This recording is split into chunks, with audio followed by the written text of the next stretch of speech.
अध्याय 271 से 290। आखिरकार जितना अधिक समय बीतता गया उतनी ही अधिक संभावना थी कि रानी पद्मावती को एक आध्यात्मिक वस्तु प्राप्त होगी जो उसे एक बोध का अनुभव करने की अनुमति दे सकती थी। जब ऐसा हुआ तो वह अपने विशेष संविधान को स्वयं ही जागृत करने में सक्षम हो सकती थी और राहुल एक मजबूत तलवार संविधान हासिल करने का एक बहुमूल्य अवसर खो देगा। क्या तुम्हें लगता है कि मुझे परवाह है? रानी पद्मावती ने राहुल की ओर देखा और ठंडे स्वर में उत्तर दिया। हालांकि उसका दिल उथल पुथल में था। अभी अभी जब राहुल ने स्वर्ग के टॉवर का उपयोग किया तो वह स्पष्ट रूप से इसके भीतर निहित स्थानिक इरादे को महसूस कर सकती थी।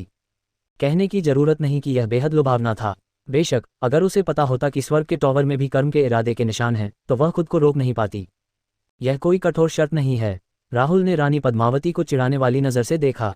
यदि वह एक तसुंडेरे साम्राज्य को अपना शिष्य बना सके तो यह बहुत अच्छा अनुभव होगा। ओह, तो फिर तुम्हारी क्या हालत है?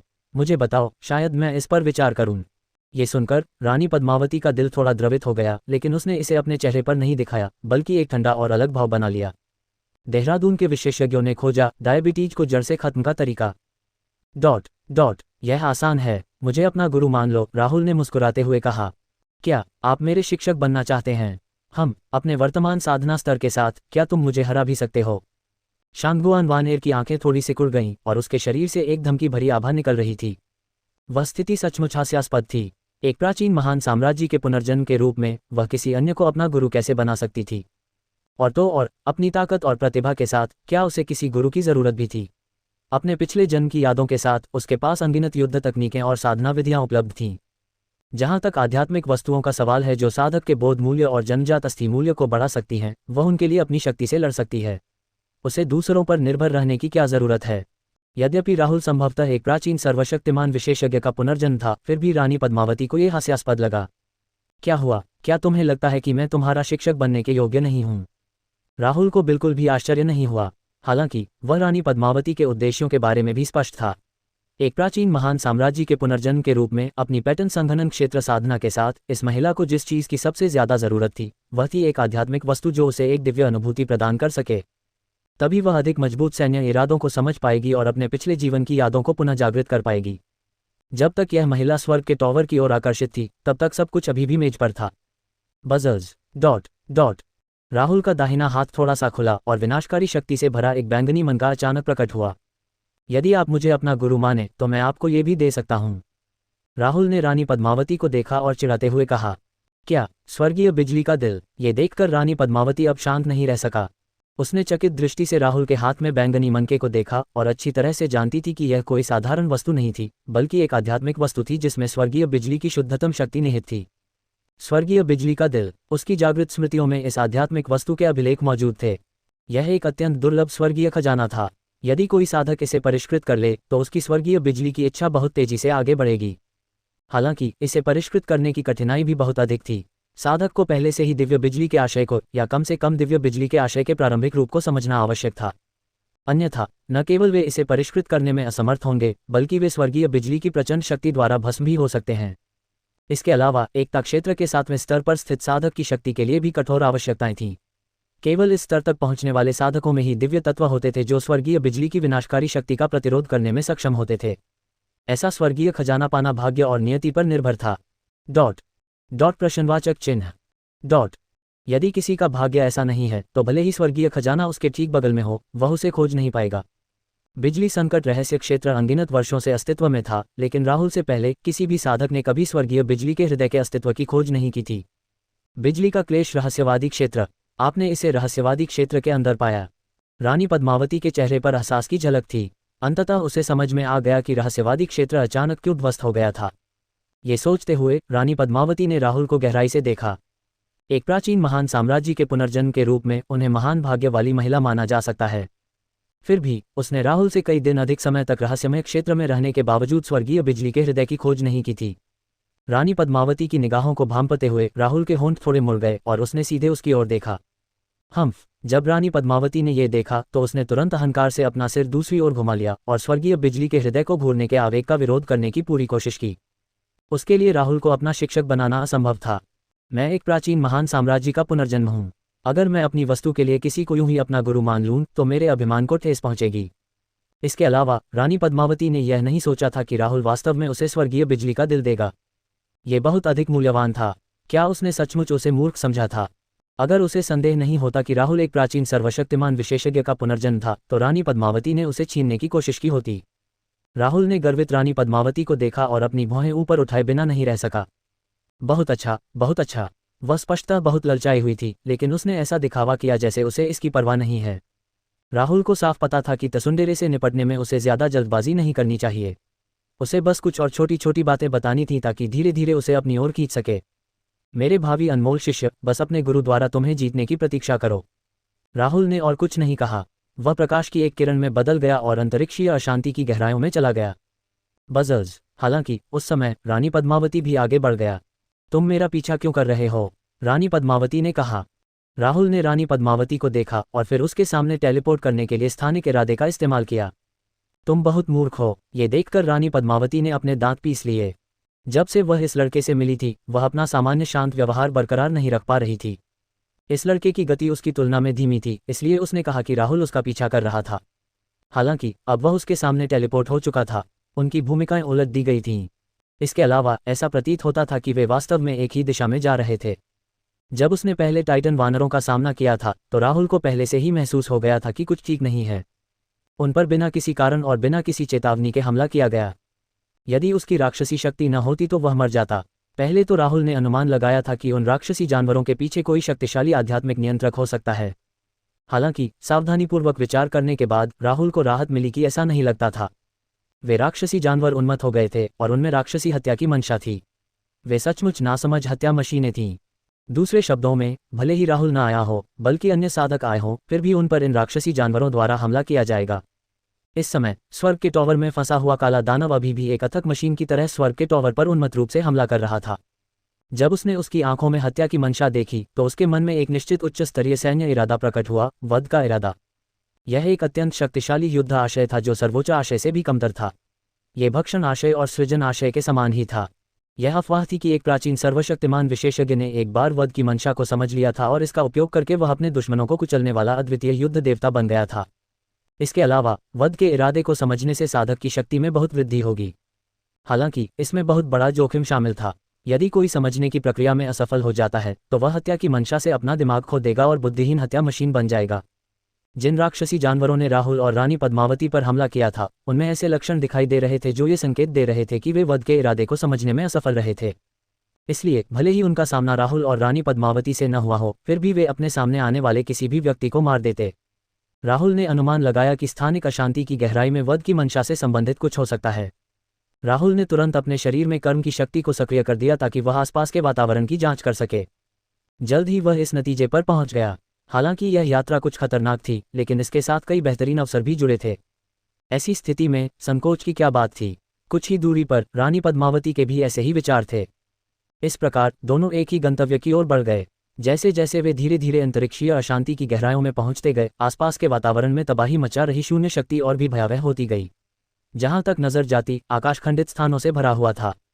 ऐसी स्थिति में कमजोर एकता क्षेत्र विशेषज्ञ बहुत पहले ही मर चुके होते। अनगिनत अंतरिक्षीय तूफानों से गुजरने के बाद अंततः उन्होंने अंतरिक्षीय अशांति की गहराई में एक अजीब रोशनी देखी। इस विचित्र प्रकाश को स्थानिक झिल्ली के नाम से भी जाना जाता था और इसके अंदर आमतौर पर छोटे छोटे संसार या रहस्यमय क्षेत्र होते थे। हालांकि स्थानिक झिल्लियां अत्यंत कठोर थीं और साधारण साधक उन्हें भेदने में सक्षम नहीं थे। ऐसा लगता है कि यह रहस्यवादी क्षेत्र कम से कम चंद्र दानव रहस्यवादी क्षेत्र जितना बड़ा है। उन दोनों का विचार एक जैसा था। राहुल की ताकत के बल पर अगर वह चंद्र दानव के रहस्यमय क्षेत्र में प्रवेश भी कर लेता, तो वह आसानी से अंतरिक्ष को चीरकर निकल सकता था। हालांकि ऐसा करने पर उसे किसी अनजान जगह पर भेज दिया जाता। मुझे आश्चर्य है कि यह रहस्यमय क्षेत्र किससे जुड़ा है। ऐसा लगता है कि यह हुआंग्यू क्षेत्र का हिस्सा नहीं है। राहुल ने थोड़ा सा भौहें चढ़ाईं। चूंकि उनमें स्थानिक अभिप्राय था, इसलिए वे स्वाभाविक रूप से ऐसी चीजों के प्रति बहुत संवेदनशील थे। ये स्थानिक झिल्ली स्थानिक शक्ति से तरंगित थी और यह स्पष्ट रूप से रहस्यवादी क्षेत्र का प्रवेश द्वार था।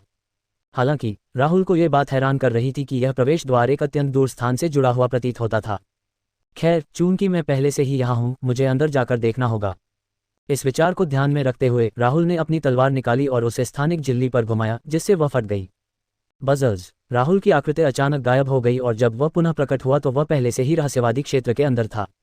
जहां भी वह देखता था, वहां रक्त लाल आभा होती थी और इस रहस्यमय क्षेत्र में आध्यात्मिक ऊर्जा अत्यंत हिंसक लगती थी।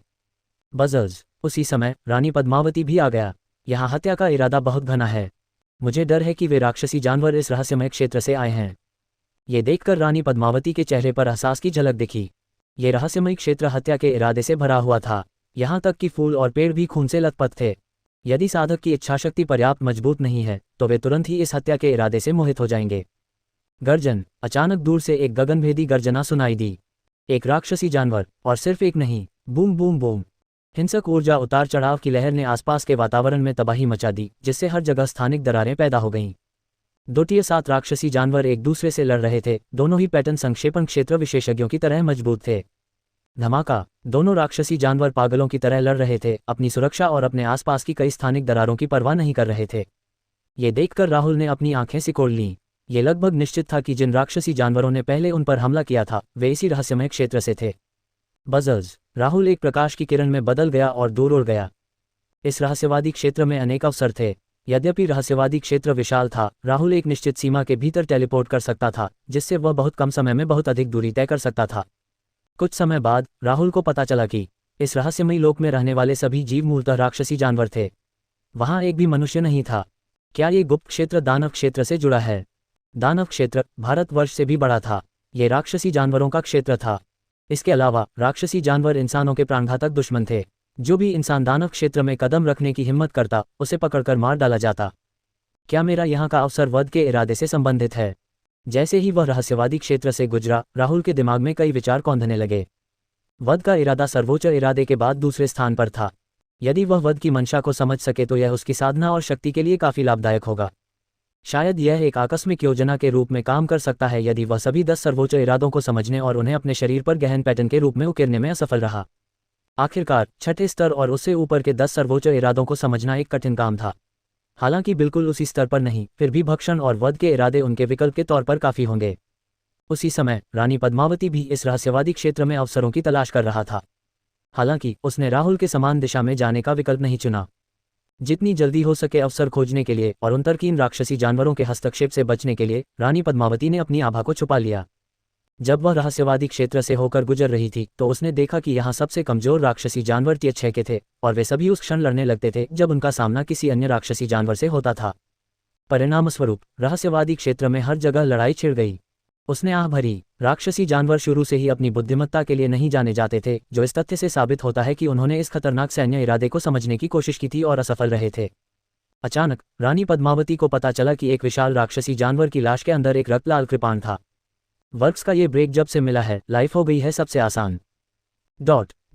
यह कोई साधारण राक्षसी जानवर नहीं था, बल्कि एक बार अजगर था जो कई हजार फीट लंबा था। लाश को देखकर ऐसा लग रहा था जैसे वह हजारों सालों से मरी हुई हो। इसके बावजूद वह पूरी तरह से स्वस्थ थी और उसमें से अभी भी आध्यात्मिक ऊर्जा निकल रही थी। ये स्पष्ट था कि यद्यपि उसका भौतिक शरीर बरकरार था, परंतु उसकी आत्मा नष्ट हो चुकी थी। क्या यही स्रोत है? जब रानी पद्मावती ने यह देखा तो उसने अपनी आंखें सिकोड़ लीं और उनकी आंखों में आश्चर्य की झलक दिखाई दी। इस रक्तलाल कृपाण में अत्यंत शुद्ध वध की मंशा समाहित थी। यदि उसका अनुमान सही था तो ये सभी नासमझ राक्षसी जानवर इस रक्तलाल कृपाण में निहित वध की मंशा से प्रभावित हुए थे। आखिरकार कुछ पाने की मेरी बारी आ गई। रानी पद्मावती ने चारों ओर देखा और कहीं भी राहुल को देखा। उसके मुंह के कोने एक सुंदर चाप में मुड़े हुए थे। यद्यपि वध की मंशा सर्वोच्च मंशा से कमजोर थी, फिर भी यह एक अद्भुत खोज थी जो उसकी ताकत को बहुत बढ़ा देती अगर वह इसे अपने शरीर पर एक गहन पैटर्न के रूप में उकेर लेती। इसके अलावा रक्तलाल कृपाण को देखकर रानी पद्मावती को ऐसा लगा जैसे वह रक्तलाल दुनिया में गिर गई हो, जहां हर जगह लाशों के पहाड़ और खून का समुद्र था। हालांकि एक प्राचीन महान साम्राज्य के पुनर्जन्म के रूप में उसकी आत्मा अत्यंत शक्तिशाली थी और वध के इरादे के आकर्षण का विरोध कर सकती थी। फिर भी रानी पद्मावती खुद को मार डालने की इच्छा से नहीं रोक पाई, मानो कोई उसे उकसा रहा हो। उसके मन की गहराइयों में एक आवाज गूंजती रही, मारो मारो मारो। गर्जन। रक्तलाल कृपाण के चारों ओर कई शक्तिशाली राक्षसी जानवर पागलों की तरह लड़ रहे थे। अचानक रानी पद्मावती की आंखें चमक उठी और उसकी आकृति अचानक रक्तलाल कृपाण के सामने प्रकट हुई। हालांकि उसने बहुत कोशिश की, लेकिन वह उसे लाश से बाहर नहीं निकाल सकी। रानी पद्मावती की मौजूदा ताकत के साथ वह अपने हाथ के एक झटके से अंतरिक्ष को आसानी से चीर सकती थी। फिर भी वह इस रक्तलाल कृपाण का कुछ नहीं बिगाड़ सकती थी। रानी पद्मावती ने महसूस किया कि रक्तलाल कृपाण बार ड्रैगन की लाश के साथ जुड़ गया था और दोनों को अलग नहीं किया जा सकता था। कोई अन्य विकल्प न होने के कारण रानी पद्मावती केवल बार ड्रैगन की लाश को अपनी भंडारण अंगूठी में रख सकती थी। ये रहस्यमयी भूमि बहुत समय से बंद रही होगी, पता नहीं यह अचानक कैसे खुल गई, रानी पद्मावती ने मन ही मन सोचा। रक्त लाल कृपाण इतना कीमती था कि दूसरे विशेषज्ञ इसे खोजते ही ले जाते। यहाँ होने का मतलब था कि रहस्यवादी क्षेत्र तक पहुंचना असंभव था। अरे, मैंने नहीं सोचा था कि इस रक्त लाल कृपाण में कोई विरासत होगी। दिव्य भगवान उन्माद कृपाण, इसमें युद्ध संरचना भी है। ये कृपाण तो अद्भुत है। रानी पद्मावती की आध्यात्मिक भावना ने रक्त लाल कृपाण की जांच की और उसकी आंखों में आश्चर्य की झलक दिखाई दी। अब उसे आखिरकार समझ में आया कि राहुल पर हमला करने वाले राक्षसी जानवर एक साथ मिलकर काम करने में कैसे सक्षम थे। इसका कारण था वह रक्त लाल कृपाण। Boom boom boom, dot dot. जैसे ही रानी पद्मावती लाश और रक्त लाल कृपाण को रख रहा था, पूरा रहस्यवादी क्षेत्र अचानक कांप उठा। गर्जन, धिक्कार है इंसानों पर, एक गगनभेदी दहाड़ सुनाई दी, जिसके बाद एक चीख सुनाई दी जो राक्षसी हत्या के इरादे से भरी हुई थी।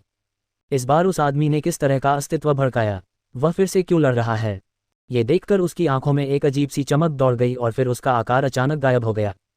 झंकार, एक विशाल स्वर्ण राक्षसी वानर ने स्वर्ग के टॉवर पर अपनी मुट्ठी घुमाई। राहुल ने भौहें चढ़ाईं। ये सुनहरा राक्षसी वानर उस काले दानव से कहीं ज्यादा शक्तिशाली था जिसे उसने पहले वश में किया था। इसके अलावा उसमें कुछ हद तक बुद्धिमत्ता और चेतना भी बची हुई थी। इसने राहुल का रास्ता रोक दिया था, जिससे वह उस अवसर तक नहीं पहुंच पाया था जिसकी उसे उम्मीद थी। मूलतः राहुल का उद्देश्य रानी पद्मावती के समान ही था, जो कि वध के इरादे के स्रोत का पता लगाना था। हालांकि जब उन्होंने अपने आध्यात्मिक ज्ञान से, जो उनके कर्म की शक्ति से प्रेरित था, आसपास के वातावरण पर नजर डाली, तो उन्हें एक और अवसर का पता चला। ये धतूरा का फूल था, जिसे स्लॉटर पारमिता फूल के नाम से भी जाना जाता है। धतूरे के फूल को खिलने में 1000 वर्ष लगे और फूल को मुरझाने में भी उतना ही समय लगा। कुछ लोग इसे पाताल लोक का फूल भी कहते हैं। संक्षेप में, इस फूल के बारे में कई किंवदंतियां प्रचलित थीं। यद्यपि मूलतः धतूरे के फूल का केवल एक ही उपयोग था, वह था साधक की समझ को बढ़ाना तथा उसे एक दिव्य अनुभूति का बहुमूल्य अवसर प्रदान करना। राहुल के सामने रखा धतूरा का फूल नाजुक और आकर्षक था और उसकी पंखुड़ियां प्रबल हत्या के इरादे से भरी हुई थीं।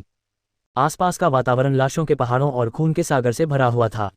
आसपास लड़ रहे राक्षसी जानवरों की अंतहीन मारक क्षमता को सोखने के बाद ये धतूरा का फूल अन्य सामान्य धतूरे के फूलों से कहीं बेहतर दिखाई दे रहा था।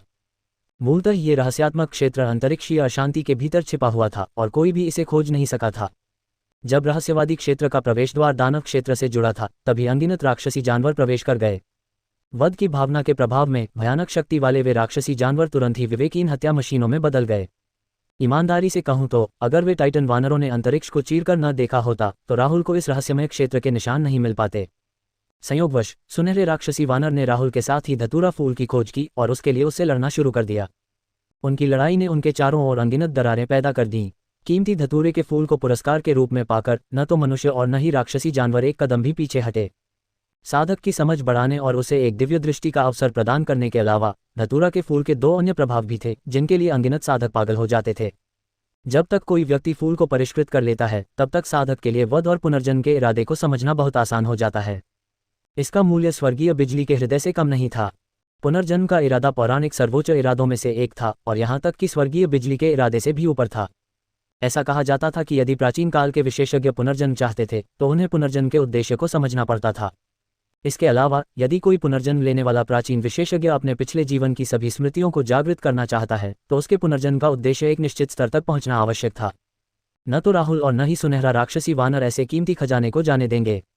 सुनहरे राक्षसी वानर के शरीर पर 5 रहस्यमयी आकृतियां उत्कीर्ण थीं, जो सोने, मुट्ठी, ध्वनि, तरंग और कंपन से उत्पन्न हुई थीं। Dot dot dot. काले दानव की तुलना में ये निस्संदेह बहुत अधिक शक्तिशाली था।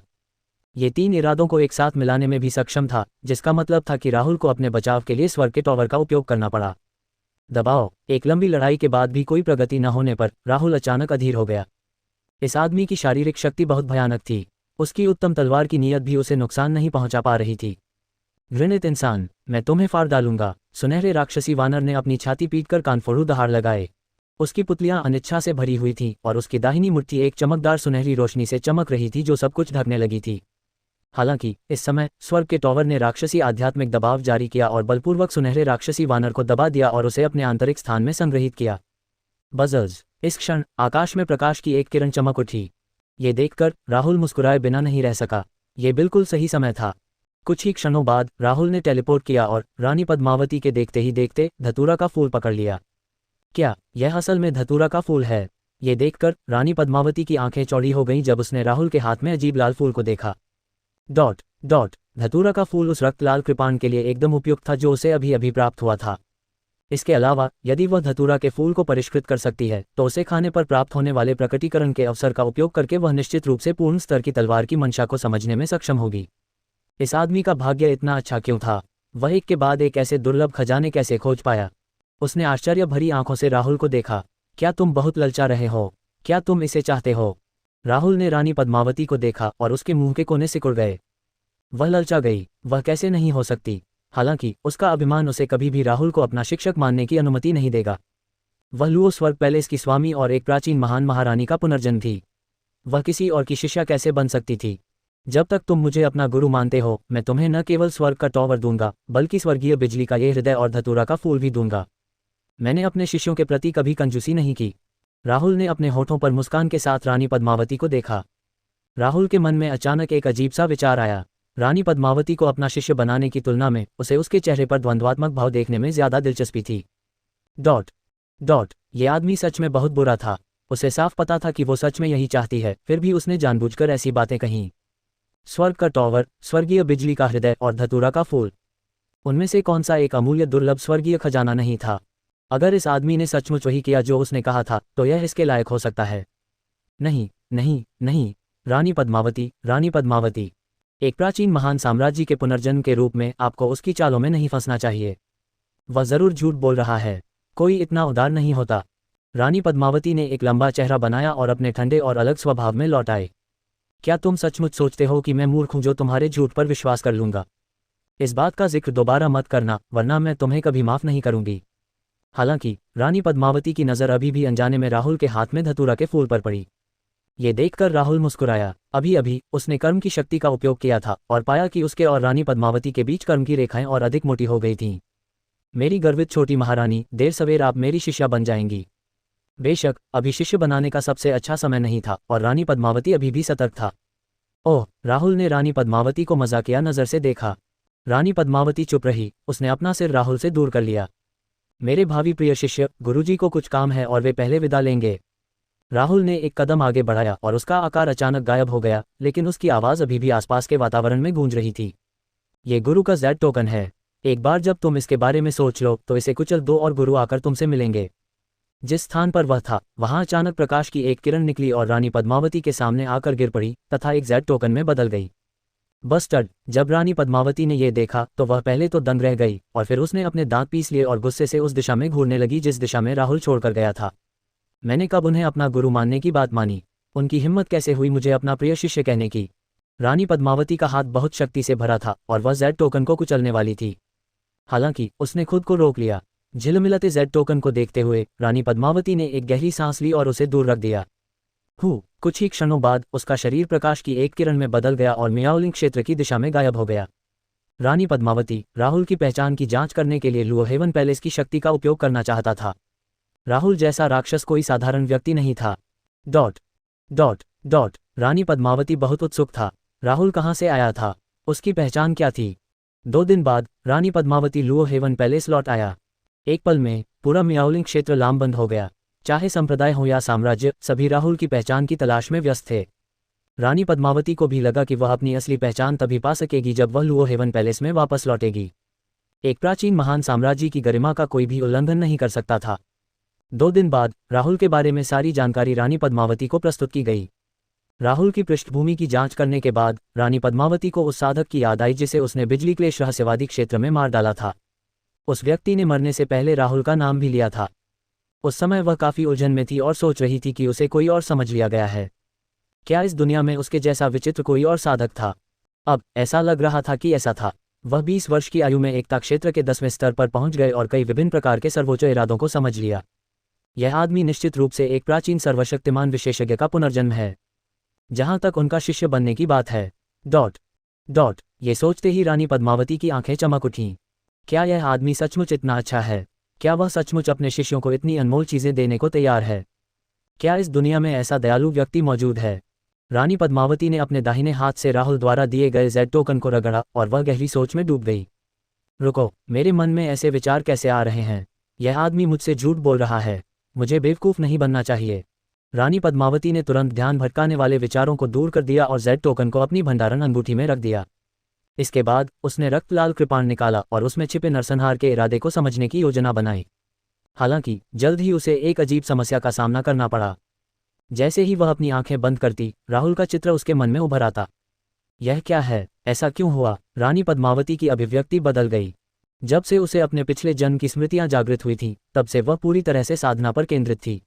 इससे पहले किसी अन्य साधक ने उसकी रुचि नहीं जगाई थी। अब ये स्थिति बदल गई थी। डॉट डॉट डॉट प्रश्नवाचक चिन्ह। अल्पविराम। ठाकुर संप्रदाय, अरुणाचल क्षेत्र। जैसे ही राहुल संप्रदाय में वापस आया, उसने पाया कि उसके और रानी पद्मावती के बीच कर्म रेखा अधिक ठोस हो गई थी। क्या उस तसुंडेरे महारानी की कल्पना किसी कारण से बेलगाम हो गई है? राहुल ने खुद से बुदबुदाया। दूसरी ओर रानी पद्मावती की साधना राहुल के मामले से बाधित हो गई थी और वह अपनी साधना पर ध्यान केंद्रित नहीं कर पा रही थी। इस प्रकार अपने दिल में विचलित करने वाले विचारों से छुटकारा पाने के लिए रानी पद्मावती ने एक बार फिर राहुल के बारे में जानकारी की जांच की।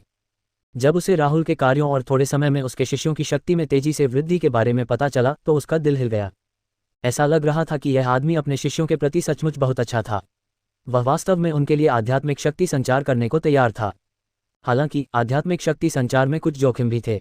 कमजोर साधना स्तर वाला व्यक्ति दूसरे पक्ष की शक्ति का सामना करने में असमर्थ हो सकता है और इस प्रकार सीधे विस्फोटित होकर नष्ट हो सकता है। यदि वे भाग्यशाली होकर बच भी जाएं, तो भी उनकी साधना नींव को भारी क्षति पहुंचेगी, जिससे उनकी साधना यात्रा और भविष्य समाप्त हो जाएगा। इसलिए यद्यपि आध्यात्मिक शक्ति का संचार अद्भुत लगता है, फिर भी इसमें शामिल जटिलता और खतरे को कम करके नहीं आंका जा सकता। रानी पद्मावती को यकीन नहीं था कि राहुल के शिष्यों को भी इसी तरह की स्थिति का सामना करना पड़ा था, इसलिए उसने राहुल के शिष्यों पर एक विस्तृत जांच शुरू की। हालांकि परिणाम स्पष्ट था। राहुल की मदद से उसके शिष्यों का साधना स्तर इतना बढ़ गया था कि उनकी साधना गति लगभग उसकी गति के बराबर हो गई थी। यदि ऐसा ही चलता रहा तो भविष्य में राहुल के शिष्य निश्चित रूप से उससे कमतर नहीं होंगे, बल्कि उससे आगे भी निकल जाएंगे। इसके अलावा ऐसा प्रतीत होता है कि तेजी से आगे बढ़ने के कारण उन्हें किसी भी प्रकार का दुष्प्रभाव नहीं हुआ। राहुल ने अपने शिष्यों को आध्यात्मिक इंद्रियों को संतुलित करने की तकनीकें भी सिखाई होंगी, जो अविश्वसनीय रूप से बहुमूल्य थीं। संपूर्ण मियाओलिंग क्षेत्र में वह मूलतः एकमात्र ऐसी व्यक्ति थी जिसके पास आध्यात्मिक इंद्रिय संयम तकनीक थी।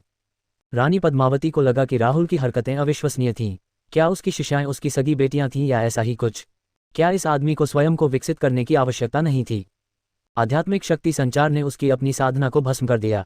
क्या ऐसा हो सकता है कि यह व्यक्ति वास्तव में अपने वास्तविक साधना स्तर को छुपा रहा था?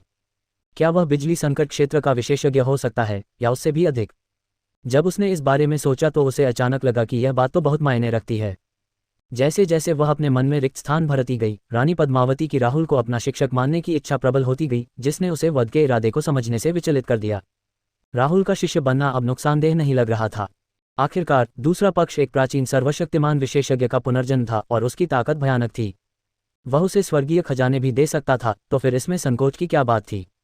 हालांकि उसका अभिमान ही उसकी राह का रोड़ा था। अपनी पिछली जिंदगी की उपलब्धियों को देखते हुए वह दूसरों पर क्यों निर्भर रहती? हालांकि जैसे जैसे समय बीतता गया, राहुल को अपना शिक्षक मानने का विचार धीरे धीरे प्रबल होता गया।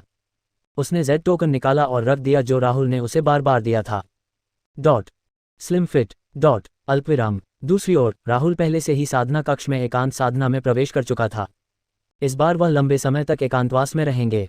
जैसे ही वह ठाकुर संप्रदाय में पहुंचे, राहुल ने अपने शिष्यों को स्वर्गीय बिजली का दिल दिया। हालांकि स्वर्गीय बिजली के केंद्र में अत्यंत प्रचंड विनाशकारी ऊर्जा समाहित थी। अगर किसी ने स्वर्गीय बिजली के उद्देश्य को नहीं समझा होता तो उसे परिष्कृत करने का प्रयास आत्महत्या के समान होता। गीता रावत और देविका के वर्तमान साधना स्तर को देखते हुए वे स्वर्गीय बिजली के हृदय में निहित विनाशकारी शक्ति का प्रतिरोध नहीं कर सकते थे। इसलिए राहुल ने अपने शिष्यों की सुरक्षा सुनिश्चित करने के लिए स्वर्गीय बिजली के दिल को स्थिर करने के लिए अपनी स्वर्गीय बिजली का इस्तेमाल किया। अपने शिष्यों को इसे देने के बाद उन्होंने इस प्रणाली के पुरस्कार प्राप्त किए, जो कि स्वर्गीय बिजली के अधिक हृदय थे, यद्यपि उच्च स्तर के। स्वर्गीय बिजली के हृदय में कुल 9 स्तर थे और प्रत्येक स्तर में स्वर्गीय बिजली के इरादे का एक अलग स्तर निहित था। स्वर्गीय बिजली का मूल हृदय, जिसे राहुल ने बिजली क्लेश रहस्यवादी क्षेत्र में प्राप्त किया था, स्वर्गीय बिजली का तीसरे स्तर का हृदय था। इसे देविका को देने के बाद उन्होंने स्वर्गीय बिजली का चौथा स्तर का हृदय प्राप्त किया। इसके बाद राहुल ने ली किंग्युआन और यू के साथ प्रक्रिया को दोहराया और स्वर्गीय बिजली के छठे स्तर के दिल के साथ समाप्त हुआ। इसे देने के बाद राहुल ने अपने शिष्यों से स्वर्गीय बिजली का दिल वापस ले लिया। आखिरकार ये चीज बेहद खतरनाक थी। उसके स्वर्गीय बिजली के इरादे के बिना उसके शिष्य स्वर्गीय बिजली के हृदय की प्रचंड विनाशकारी शक्ति का विरोध नहीं कर पाते।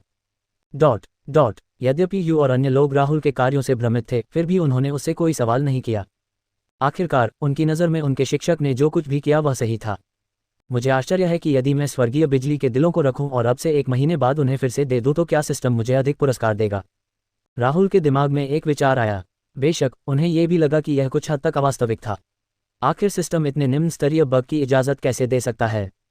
इसके अलावा वह उस समय इसकी पुष्टि करने में असमर्थ था।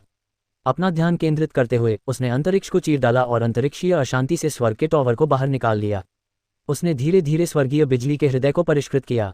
जहां तक इस बात का सवाल है कि क्या बग काम करता है, तो वह भविष्य में इस पर प्रयोग करेंगे। स्वर्गीय बिजली के हृदय को परिष्कृत करने की प्रक्रिया में बहुत समय लगता था और इसे बीच में रोका नहीं जा सकता था, यद्यपि व्यक्ति की समझ के कारण इसमें लगने वाला समय कुछ हद तक कम हो जाता था। अन्यथा स्वर्गीय बिजली के हृदय के भीतर स्वर्गीय बिजली की शक्ति तुरंत ही नष्ट हो जाएगी और पूरी तरह से बर्बाद हो जाएगी। राहुल ने स्वर्ग के टॉवर को बाहर निकालने का कारण बाहरी दुनिया से किसी भी हस्तक्षेप से बचना था। इसलिए भले ही रानी पद्मावती ने जेड टोकन को कुचल दिया हो, राहुल जवाब नहीं देगा। हालांकि ये भी अच्छा ही था। वह औरत बहुत घमंडी थी, इसलिए उसे कुछ समय के लिए नज़रअंदाज कर देना ही ठीक रहेगा। यदि ऐसा हुआ तो वह संभवतः क्रोध में अपने पैर पटकने लगेगी। मस्क का निजी पारिवारिक झगड़ा, वह नाटक जो आपने नहीं सुना होगा। ये सोचकर राहुल का मुंह खुला का खुला रह गया। Boom boom boom. स्वर्ग के टॉवर के विशाल स्थान में आकाश में अनंत स्वर्गीय बिजली चमक रही थी, जिसके नीचे राहुल पालथी मारकर बैठा था और स्वर्गीय बिजली के हृदय को परिष्कृत करते हुए अपने शरीर को संयमित करने के लिए बिजली के बोल्टों का उपयोग कर रहा था। स्वर्गीय बिजली के हृदय का स्तर जितना ऊंचा होगा, उसे परिष्कृत करना उतना ही कठिन होगा। यदि राहुल ने स्वर्गीय बिजली के तीसरे स्तर के हृदय को परिष्कृत करने का विकल्प चुना होता, तो स्वाभाविक रूप से यह इतना कठिन नहीं होता। हालांकि राहुल ऐसा चुनाव कभी नहीं करेगा। जब तक वह स्वर्गीय बिजली के छठे स्तर के हृदय को परिष्कृत करता रहेगा, तब तक उसका स्वर्गीय बिजली का इरादा छठे स्तर तक पहुंच जाएगा और वह अपने शरीर पर स्वर्गीय बिजली के गहन पैटर्न को उकेरने के लिए इसका उपयोग करने में सक्षम होगा। इस लंबी शोधन प्रक्रिया के दौरान राहुल की स्वर्गीय बिजली के इरादे की समझ बढ़ गई। इसके अलावा बिजली के बोल्ट लगातार उसके भौतिक शरीर को कठोर बनाते रहे, उसे रूपांतरित करते रहे और उसे कुछ पैटर्न संघनन क्षेत्र विशेषज्ञों से भी अधिक शक्तिशाली बनाते रहे। धीरे धीरे समय बीतता गया और जियान महाद्वीप पर कई घटनाएं घटीं। जियान महाद्वीप को 5 क्षेत्रों में विभाजित किया गया था, जो पूर्वी, पश्चिमी, दक्षिणी, उत्तरी और मध्य थे। दक्षिणी क्षेत्र बहुत विशाल था और इसमें लगभग 200 क्षेत्र शामिल थे। हुआंग्यू जोन उनमें से एक था, जो दक्षिणी क्षेत्र के दक्षिण पश्चिम में स्थित था। दक्षिण पश्चिम के अंतिम छोर पर विशाल तूफानी समुद्र था। ये तूफानी समुद्र मानव जाति के क्षेत्र का नहीं था और इसके भीतर अनगिनत राक्षसी जानवर रहते थे। हालांकि चूंकि वे समुद्र में रहते थे, इसलिए इन राक्षसी जानवरों को समुद्री जाति के रूप में जाना जाता था। इस दौरान समुद्र में उथल पुथल मची हुई थी। समुद्री जाति ने मानव जाति पर उन्मत्त आक्रमण कर दिया था और बहुत से लोगों को हताहत कर दिया था। त्यानजे जोन हुआंग्यू जोन के निकट था और एक तटीय क्षेत्र था। समुद्री जाति के हमले के कारण त्यानजे क्षेत्र के कई क्षेत्रों के कई साधक मारे गए तथा कई मानव शहरों और साम्राज्यों पर विजय प्राप्त की गई। शुरुआत में समुद्री दौड़ का लक्ष्य केवल तटीय क्षेत्र थे। हालांकि जैसे जैसे समय बीतता गया, समुद्री दौड़ धीरे धीरे आंतरिक क्षेत्रों की ओर बढ़ती गई। समुद्री जाति और मानव जाति के बीच युद्ध के दौरान समुद्री जाति के कई शीर्ष विशेषज्ञ प्रकट हुए और उन्होंने निर्दयतापूर्वक मनुष्यों का नरसंहार किया। 3 क्षेत्र खंडहर में तब्दील हो गए थे। यदि दोनों पक्षों के विशेषज्ञों ने युद्ध को आकाश की ओर स्थानांतरित न किया होता और स्थानिक अशांति न होती, तो बहुत अधिक विनाश हो चुका होता। फिर भी 30 अरब से अधिक मनुष्य मर चुके थे। हताहतों की भयावह संख्या ने संपूर्ण मानव जाति को स्तब्ध कर दिया। त्यानजे जोन के आसपास के क्षेत्रों के शीर्ष विशेषज्ञों ने अंतरिक्ष को चीर दिया और तूफानी समुद्र की ओर कूच कर गए। असीम तूफानी समुद्र टकरावों और युद्ध की आवाज़ों से गूंज रहा था, क्योंकि दोनों पक्षों के विशेषज्ञ उन्मत्त युद्ध लड़ रहे थे। अंततः भारी कीमत चुकाने के बाद दोनों जातियों ने लड़ाई बंद कर दी।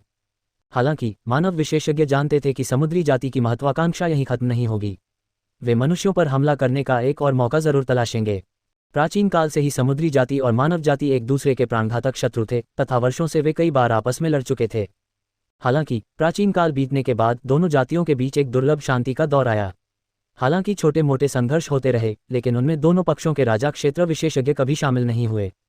समुद्री जाति के वर्तमान आक्रमण से यह संकेत मिलता है कि जियान महाद्वीप पर स्थिति बदलने वाली थी।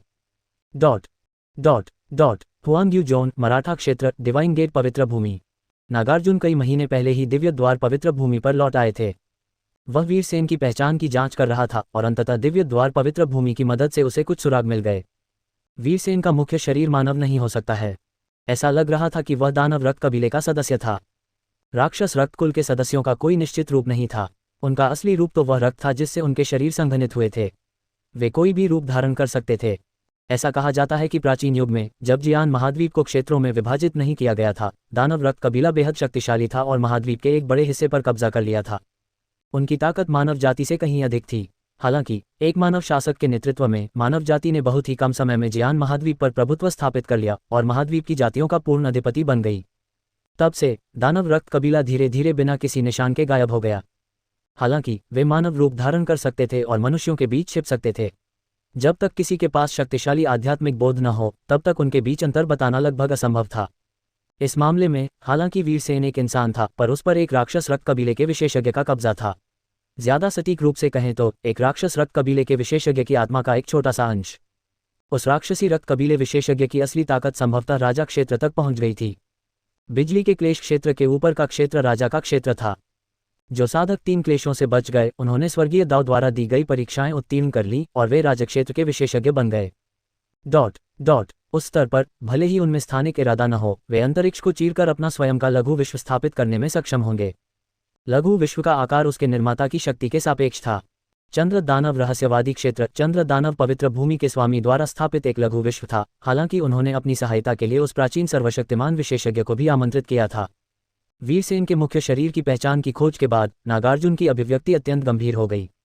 हालांकि कई महीने बीत चुके थे और वीरसेन के मुख्य शरीर का कोई निशान नहीं था, फिर भी वह बेचैन था।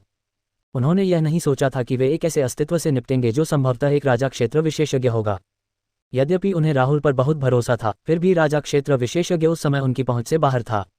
ऐसा प्रतीत होता है कि उन्हें दिव्य द्वार पवित्र भूमि की शक्ति पर निर्भर रहना होगा, अन्यथा न केवल वह और विवेक मर जाएंगे बल्कि पूरा अरुणाचल क्षेत्र भी नष्ट हो जाएगा। इस विचार पर नागार्जुन ने अब संकोच नहीं किया और जल्दी से दिव्य द्वार पवित्र भूमि के एक निश्चित सर्वशक्तिमान विशेषज्ञ से संपर्क किया। जब वह दिव्य द्वार पवित्र भूमि पर पहुंचा ही था तो वह इस व्यक्ति से संपर्क करना चाहता था। दुर्भाग्य से उस समय वह एकांत साधना में था, इसलिए उसे धैर्यपूर्वक प्रतीक्षा करनी पड़ी। सामान्यतः उनके जैसे सर्वशक्तिमान विशेषज्ञ सैकड़ों वर्षों तक एकांत साधना में रहते। सौभाग्य से समुद्री जाति के आक्रमण ने मानव जाति के विशेषज्ञों को प्रतिक्रिया देने के लिए बाध्य कर दिया और सर्वशक्तिमान विशेषज्ञ ने समय से पहले ही अपनी एकांत साधना समाप्त कर दी। कुछ समय इंतजार करने के बाद नागार्जुन को उस सर्वशक्तिमान विशेषज्ञ ने बुलाया। लिंक्डइन, क्या तुम्हें कोई परेशानी हुई है? एक भव्य प्राचीन हॉल में एक काले बालों वाला बूढ़ा आदमी सिंहासन पर पालती मारकर बैठा था और नागार्जुन को देख रहा था। प्रश्नवाचक चिन्ह। हालांकि बूढ़े व्यक्ति के चेहरे पर एक दयालु मुस्कान थी, फिर भी नागार्जुन घबराया हुआ था। ये बूढ़ा व्यक्ति दिव्य द्वार पवित्र भूमि का पूर्वज था और एक अत्यंत शक्तिशाली अस्तित्व था। वह जरा सी भी लापरवाही बर्दाश्त नहीं कर सकता था। नागार्जुन ने जल्दी से पूरी घटना बता दी। मैं समझ गया। इतनी कम उम्र में इतना भयानक होने के लिए राहुल की पृष्ठभूमि असाधारण रही होगी। तुमने सही चुनाव किया है। जहां तक स्वर्ग के टॉवर का प्रश्न है, चूंकि उसने इसे प्राप्त कर लिया है, यह उसका अवसर है। इस व्यक्ति को भाग्य का साथ बहुत ज्यादा मिलेगा। आपको उसके साथ अच्छे संबंध बनाए रखने चाहिए। काले बालों वाला बूढ़ा आदमी बोलने से पहले कुछ देर तक अपने आप से बुदबुदाता रहा। बजर्स। इस समय 2 जेड टोकन अचानक नागार्जुन के सामने प्रकट हुए। नागार्जुन का दिल सदमे से भर गया। अभी तक उसे किसी भी आभा में उतार चढ़ाव का एहसास नहीं हुआ था। पूर्वज वाकई बहुत शक्तिशाली थे। ये 2 जेड टोकन जीवन रक्षक तुरुप के पत्ते थे जो पूर्वज ने उसे दिए थे। लिंक्डइन पूर्वज को धन्यवाद देता है। नागार्जुन ने उत्साहित भाव से उन्हें स्वीकार किया। बेशक वह अपने दिल में जानता था कि जेड टोकन में से एक राहुल को दिया जाना था। स्वर्ग के टॉवर का स्वरूप निश्चित रूप से कई विशेषज्ञों की लालची निगाहों को आकर्षित करेगा। मैं स्वयं इस मामले को सुलझाऊंगा। अब आप वापस जा सकते हैं। नागार्जुन ने वृद्ध व्यक्ति को आदरपूर्वक प्रणाम किया और फिर प्राचीन हॉल से निकलकर अरुणाचल क्षेत्र की ओर चल पड़े। आधे महीने बाद नागार्जुन ठाकुर संप्रदाय में पहुंचे। वह मूल रूप से राहुल को जेड टोकन देना चाहते थे, लेकिन जल्द ही उन्हें पता चला कि राहुल एकांत साधना में थे। नागार्जुन ने एक क्षण के लिए सोचा और राहुल के एकांत साधना सत्र के समाप्त होने की प्रतीक्षा करने के लिए महान कियान राजवंश में ही रहने का निर्णय लिया। समय धीरे धीरे बीतता गया और पलक झपकते ही आधा साल बीत गया। म्याओलिंग क्षेत्र, लुओ हेवन पैलेस। शांगुआनवा एर चुपचाप अपने सिंहासन पर बैठ गई और राहुल द्वारा छोड़ा गया जेड टोकन फिर से उसके हाथ में दिखाई दिया। आधे साल तक संघर्ष करने के बाद रानी पद्मावती ने अंततः निर्णय ले लिया। आधे साल के चिंतन के बाद रानी पद्मावती ने एक प्राचीन महान साम्राज्य के पुनर्जन्म के रूप में अपने गौरव और लुओ स्वर्ग पैलेस के स्वामी के रूप में अपनी गरिमा को त्यागने का फैसला किया और राहुल की शिष्या बन गई। ये सिर्फ एक सौदा है जो मैं मजबूत बनने के लिए कर रहा हूँ। जब मेरी शक्ति मेरे पिछले जीवन के शिखर पर पहुंच जाएगी तो मैं भविष्य में उसकी परेशानियों की भरपाई कर दूंगा, रानी पद्मावती ने हठपूर्वक कहा। कुछ ही क्षणों बाद उसने जेड टोकन को कुचल दिया। उसके बाद वह मुख्य हॉल में चुपचाप प्रतीक्षा करती रही। पलक झपकते ही 1 दिन बीत गया, 2 दिन, 5 दिन। प्रश्नवाचक चिन्ह। 15 दिन। जैसे जैसे समय बीतता गया, रानी पद्मावती की अभिव्यक्ति धीरे धीरे बदसूरत होती गई। राहुल, साले, तूने सचमुच मेरे साथ ऐसा खिलवाड़ करने की हिम्मत की। रानी पद्मावती ने क्रोध में अपने दांत पीस लिए और उसके शरीर से एक भयानक आभा फूट पड़ी। वह क्रोध से उबल रही थी। गुस्से के अलावा उसे शर्मिंदगी और असहजता भी महसूस हुई। पिछले 6 महीनों में वह अंततः खुद को ऐसा करने के लिए राजी करने से पहले आंतरिक रूप से संघर्ष करती रही। हालांकि आधे महीने के इंतजार के बाद उसे राहुल की परछाई भी नहीं दिखी। सौभाग्य से यह उन दोनों के बीच का मामला था, इसलिए उसकी प्रतिष्ठा बरकरार रही। उसकी आभा पूरे लुओस्वर्ग महल में फैल गई, जिससे वहां मौजूद साधक भयभीत हो गए। वे महल के स्वामी के कक्ष के जितना करीब पहुंचे, उतना ही उन्हें उसकी हड्डियां कंपा देने वाली आभा का एहसास हुआ। वह कौन था जिसने महल के मालिक को क्रोधित कर दिया? किसी ने पूछने की हिम्मत नहीं की। घृणित, मैं उस कमीने की बकवास पर कैसे विश्वास कर सकता हूँ? मैं बहुत भोला था। रानी पद्मावती ने गहरी सांस ली और अपनी उत्तेजित भावनाओं को शांत करने की कोशिश की। बज़र्स, कुछ ही क्षणों बाद रानी पद्मावती की आकृति प्रकाश की एक किरण में बदल गई और बाहर पुनः प्रकट होने से पहले गायब हो गई। नमस्कार, महल मालिक। लुओस्वर्ग महल के साधकों ने शीघ्र ही उसका आदरपूर्वक स्वागत किया। रानी पद्मावती की साधना का सही स्तर कोई नहीं जानता था, केवल इतना पता था कि वह मियाओलिंग क्षेत्र में लगभग अजेय थी। जब रानी पद्मावती ने लुओस्वर्ग महल की स्थापना की थी, तब उसने मियाओलिंग क्षेत्र की लगभग हर महाशक्ति को परास्त कर दिया था। कोई भी उसका मुकाबला नहीं कर सकता था। बेशक मियाओलिंग क्षेत्र में अभी भी भयानक ताकत वाले कुछ पुराने राक्षस थे, लेकिन ये अस्तित्व कोई कार्रवाई नहीं करते थे। मैं कुछ समय के लिए अरुणाचल क्षेत्र में कुछ काम करने के लिए मियाओलिंग क्षेत्र छोड़ने जा रहा हूँ। आप सभी लोग अच्छी तरह से खेती करें। एक साधारण ब्रीफिंग देने के बाद रानी पद्मावती गायब हो गया। लगभग 20 क्षेत्रों को पार करने के बाद रानी पद्मावती अंततः अरुणाचल क्षेत्र में पहुंचे। महान कियान राजवंश का ठाकुर संप्रदाय। क्या राहुल इसी संप्रदाय से है? रानी पद्मावती ने ठाकुर संप्रदाय को देखा और अपनी आंखें सिकोड़ लीं। यद्यपि यहाँ आध्यात्मिक ऊर्जा घनत्व महान कियान राजवंश के बाकी हिस्सों की तुलना में अधिक था, लेकिन ये लुओस्वर्ग पैलेस की तुलना में कम था। रानी पद्मावती एक उत्कृष्ट रचना गुरु, कीमियागर और कलाकृतियों को परिष्कृत करने वाली भी थीं। ये उनके पिछले जीवन की स्मृतियों के लाभ थे। आखिरकार प्राचीन युग के कुछ विशेषज्ञ कई चीज़ों का अध्ययन तब करते थे जब उनकी क्षमता समाप्त हो जाने के बाद वे ऊब जाते थे। जब लुओस्वर्ग महल की पहली बार स्थापना हुई थी, तो रानी पद्मावती ने मियाओलिंग क्षेत्र में सबसे घनी आध्यात्मिक ऊर्जा वाले स्थान को चुना था और वहां एक शक्तिशाली संरचना स्थापित की थी। यह न केवल मियाओलिंग क्षेत्र से आसपास की आध्यात्मिक ऊर्जा को अवशोषित कर सकता था, बल्कि यह स्थानिक अशांति से शून्य शक्ति भी निकाल सकता था।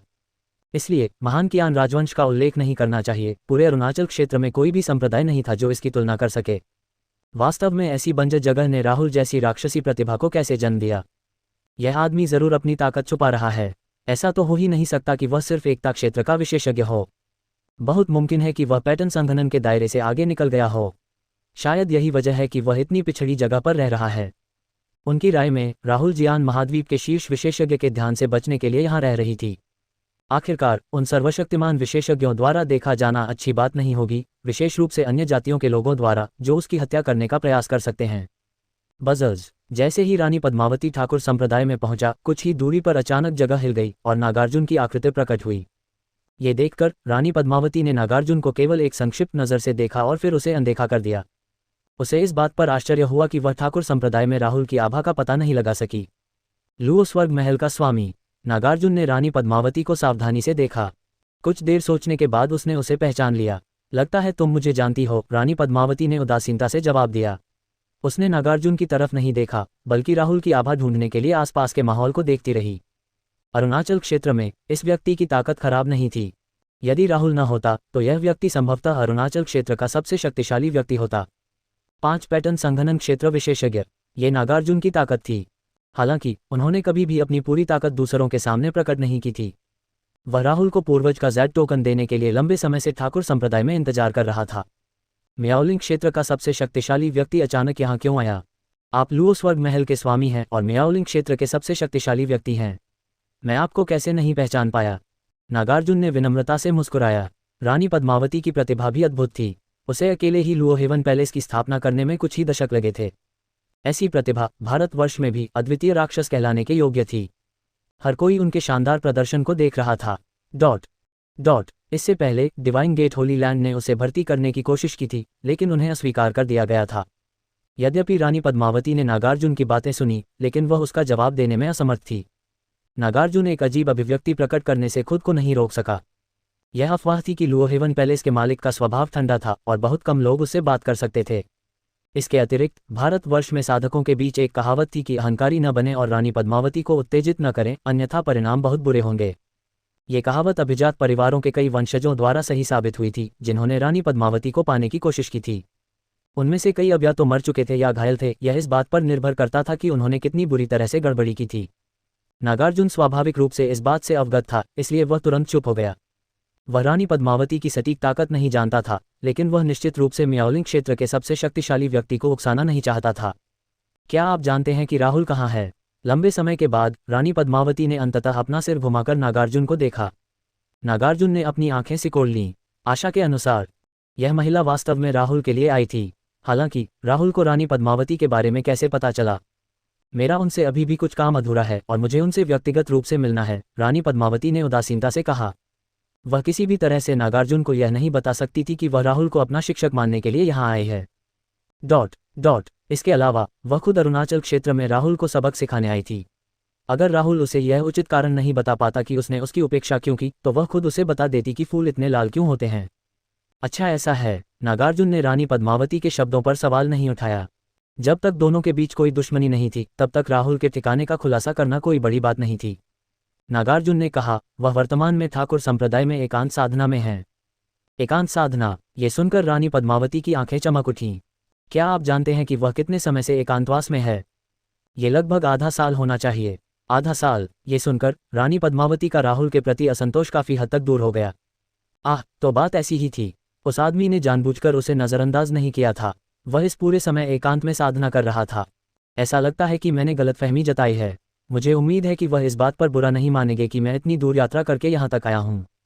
जब उसने ये सोचा तो रानी पद्मावती के दिल का गुस्सा गायब हो गया और उसे थोड़ी खुशी भी महसूस हुई। जैसे ही यह विचार उसके मन में आया, रानी पद्मावती सदमे में उछल पड़ा। क्या हो रहा था? मैं ऐसा कैसे सोच सकता था? प्रश्नवाचक चिन्ह। कोई बात नहीं, सब इसी आदमी की गलती है। उसी ने मुझे जेड टोकन को सोच समझकर कुचलने को कहा था। सब इसी आदमी की गलती है कि जब वह एकांत में था, तब मेरी कल्पनाएं बेकाबू हो गईं। चाहे कुछ भी हो, उसे मुझे उचित स्पष्टीकरण देना ही होगा, अन्यथा मैं उन्हें कभी अपना गुरु नहीं मानूंगा। रानी पद्मावती स्वाभाविक रूप से अपने दिल की गहराई में छिपे विचारों को स्वीकार नहीं करेगी। अगर ऐसा है तो मैं ठाकुर संप्रदाय में उसका इंतजार करूंगा। रानी पद्मावती ने अपना निर्णय लिया। कुछ ही क्षणों बाद रानी पद्मावती ने अपना हाथ बढ़ाया और अंतरिक्ष को चीरते हुए अंतरिक्षीय अशांति में प्रवेश कर गई। हालांकि उसने कहा कि वह इंतजार करेगी, लेकिन वह इंतजार करते हुए नहीं दिखना चाहती थी। क्या होगा अगर लोगों को लगे कि वह यहाँ अपना साथी ढूंढने आए हैं? नागार्जुन ने भी ठाकुर संप्रदाय के पास एक पर्वत शिखर पाया और खेती करना शुरू कर दिया। फारना, जब रानी पद्मावती ने अंतरिक्ष को चीर दिया और ठाकुर संप्रदाय के चारों ओर स्थानिक अशांति में प्रवेश किया, तो उसने अचानक स्वर्ग के टॉवर को वहां तैरते हुए देखा। तो यह आदमी यहाँ छिपा हुआ था। ये देखकर रानी पद्मावती को एहसास हुआ कि वह राहुल की आभा क्यों नहीं पहचान पा रही थी। ऐसा इसलिए था क्योंकि वह अंतरिक्षीय अशांति में छिपा हुआ था। चूंकि आप एकांत में हैं, मैं आपके बाहर आने का इंतजार करूंगा। रानी पद्मावती ने अपनी आंखों में ईर्ष्या के भाव के साथ स्वर्ग के टॉवर को देखा। इसके बाद रानी पद्मावती वध की मंशा को विकसित करने और समझने के लिए पालथी मारकर बैठ गई, जिस पर वह पिछले 6 महीनों से ध्यान केंद्रित कर रही थी। रानी पद्मावती का बोध मूल्य 798 अंक था और अन्य मार्शल इरादों को समझने के अपने पिछले अनुभव के साथ वह पहले स्तर के वध इरादे को पहले ही समझ चुकी थी। हालांकि ये केवल वहां तक ही था। आखिरकार स्तर जितना ऊंचा होगा, कठिनाई भी उतनी ही अधिक होगी।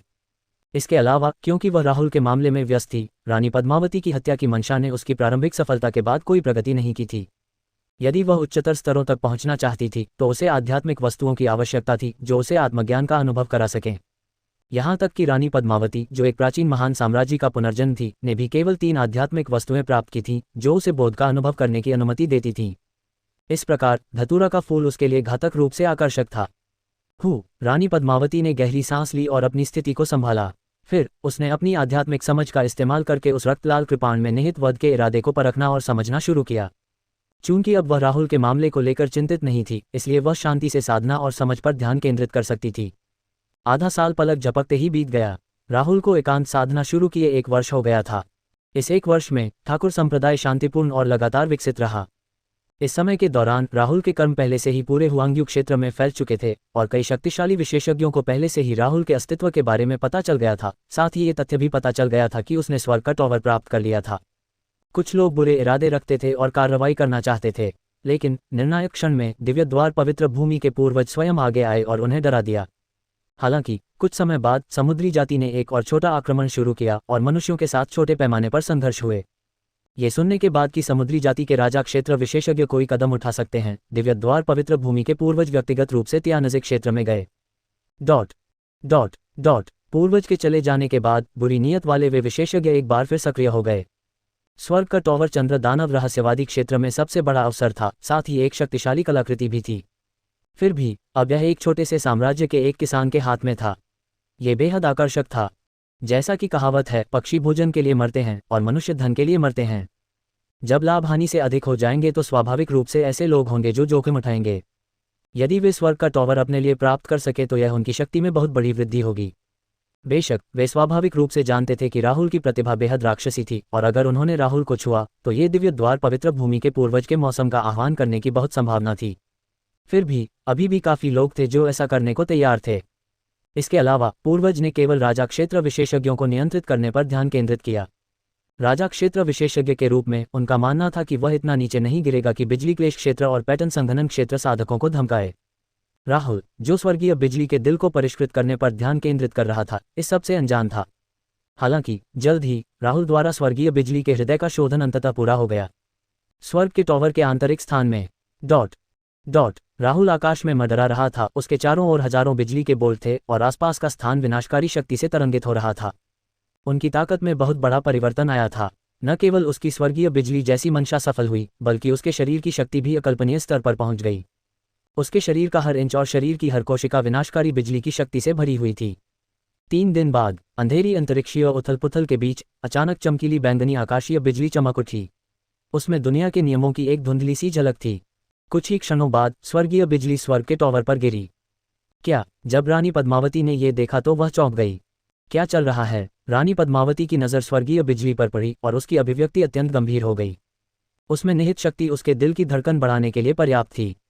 कितना शक्तिशाली सर्वोच्च इरादा! LAIQA सैनिटरी पैड डॉट प्रश्नवाचक चिन्ह डॉट इस आदमी ने क्या किया? उसकी निगाह स्वर्ग के टॉवर पर टिकी हुई थी। अंदर राहुल की कसकर बंद आंखें धीरे धीरे खुलीं और उसकी आंखों की गहराई में चमकदार बैंगनी स्वर्गीय बिजली चमक उठी। अगले ही पल विनाशकारी आकाशीय बिजली का एक तेज गोला चमका जिसने अंतरिक्ष को चीर डाला। यहां तक कि जमीन भी कांप उठी। धमाका! स्वर्गीय बिजली के प्रकट होने के साथ ही गहन पैटर्न संघनित होने लगे, जिससे आसपास के वातावरण में भयानक आध्यात्मिक दबाव उत्पन्न हुआ जो अंतरिक्षीय अशांति में फैल गया और यहां तक कि ठाकुर संप्रदाय में भी फैल गया। ऐसी शक्ति! ध्यान कर रहे नागार्जुन का चेहरा पीला पड़ गया। गहन पैटर्न! क्या ये स्वर्गीय बिजली के इरादे से उत्पन्न एक गहन पैटर्न हो सकता है? ये सोचते ही नागार्जुन की पुतलियां अचानक सिकुड़ गईं और उसकी आंखें सदमे से भर गईं। आसपास के सभी लोगों ने भी दबाव महसूस किया, जिससे उनके शरीर और आत्मा अनियंत्रित रूप से कांपने लगे। अल्पविराम। स्वर्ग के टॉवर के आंतरिक स्थान में राहुल ने अपना हाथ बढ़ाया और आकाश की ओर इशारा किया। अचानक आकाश में एक गहरा पैटर्न दिखाई दिया। यदि साधारण साधक इसे देख ले तो उनकी आत्मा को गंभीर चोट पहुंचेगी। हालांकि राहुल पर इसका जरा भी असर नहीं पड़ा। यह अद्भुत पैटर्न उनकी पुतलियों में प्रतिबिंबित हुआ और वे देदीप्यमान दिव्य प्रकाश से खिल उठीं। पैटर्न संघनन क्षेत्र में आगे बढ़ने के लिए यह महत्वपूर्ण कदम था। जब किसी का मार्शल इरादा छठे स्तर पर पहुंच जाता है तो वह प्राकृतिक नियमों की रहस्यमय शक्ति को महसूस करने और उसे अपने शरीर में उकेरने में सक्षम हो जाता है। हालांकि प्राकृतिक नियमों की रहस्यमय शक्तियां अत्यंत जटिल थीं। ये कल्पना करना आसान था कि उन्हें उकेरना कितना कठिन रहा होगा। आमतौर पर अधिकांश साधक इसका केवल एक भाग ही अपने शरीर पर उकेर पाते थे। निस्संदेह साधक का बोध मूल्य जितना अधिक होगा उतना ही अधिक वह अपने शरीर में उकेर सकेगा। राहुल के चेहरे पर गंभीर भाव थे। उसकी उंगली में स्वर्गीय बिजली की शक्ति मानो कलम की तरह नाच रही थी, मानो आकाश में प्राकृतिक नियमों की रहस्यमयी शक्ति उकेर रही हो। अधिकांश साधक केवल 20% ही उत्कीर्ण कर पाते थे, लेकिन राहुल की सीमा यह नहीं थी। पलक झपकते ही राहुल ने 30% अंक अर्जित कर लिया था। हालांकि चूंकि यह एक सर्वोच्च इरादे से लिया गया था, इसलिए उत्कीर्णन की कठिनाई भी काफी बढ़ गई थी। 33%, 39%, 42%, 44%, अल्पविराम। जब राहुल की उत्कीर्णन प्रगति 50% तक पहुंच गई तो चाहे उसने कितनी भी कोशिश की वह आगे बढ़ने में असमर्थ था।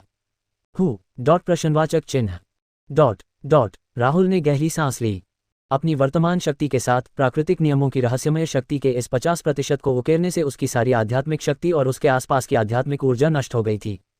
धमाका! कुछ ही क्षणों बाद उस गहन पैटर्न ने अचानक आकार ले लिया और एक भयानक दबाव उत्पन्न किया जिससे दुनिया कांप उठी। ये वह गहन पैटर्न था जिसे उन्होंने उकेरा था। इसमें प्राकृतिक नियमों की 50% रहस्यमय शक्ति समाहित थी। उत्कीर्णन! राहुल गुर्राया और उसके शरीर पर गहरा पैटर्न उतर आया। धमाका। राहुल को ऐसा लगा जैसे उसका पूरा शरीर फट जाएगा। उसका शरीर अत्यधिक ऊर्जा से भर रहा था। हालांकि जैसे ही राहुल की आध्यात्मिक भावना सक्रिय हुई, उसने ऊर्जा को निर्देशित किया और धीरे धीरे उसे उसके शरीर की प्रत्येक कोशिका में समाहित कर दिया। जल्द ही स्वर्गीय बिजली का गहरा पैटर्न पूरी तरह से उसके शरीर में उकेरा गया और राहुल का शरीर फिर से मजबूत हो गया, क्योंकि प्राकृतिक नियमों की शक्ति ने उसके शरीर को बार बार संयमित किया। हर एक कोशिका अपार ऊर्जा से भर गई। ये पूरी प्रक्रिया 1 घंटे तक चली, जिसके बाद प्राकृतिक नियमों की शक्ति बिखर गई और स्वर्ग का टॉवर अपनी मूल अवस्था में लौट आया। स्थानिक अशांति और बाहरी दुनिया में भयानक आध्यात्मिक दबाव भी समाप्त हो गया, मानो कुछ हुआ ही न हो। राहुल ने अपने शरीर में हुए परिवर्तनों की जांच की और उसकी आंखें चमक उठीं। बज़र्स। राहुल की आकृति चमक उठी और अचानक विनाशकारी शक्ति से भरी बिजली में बदल गई।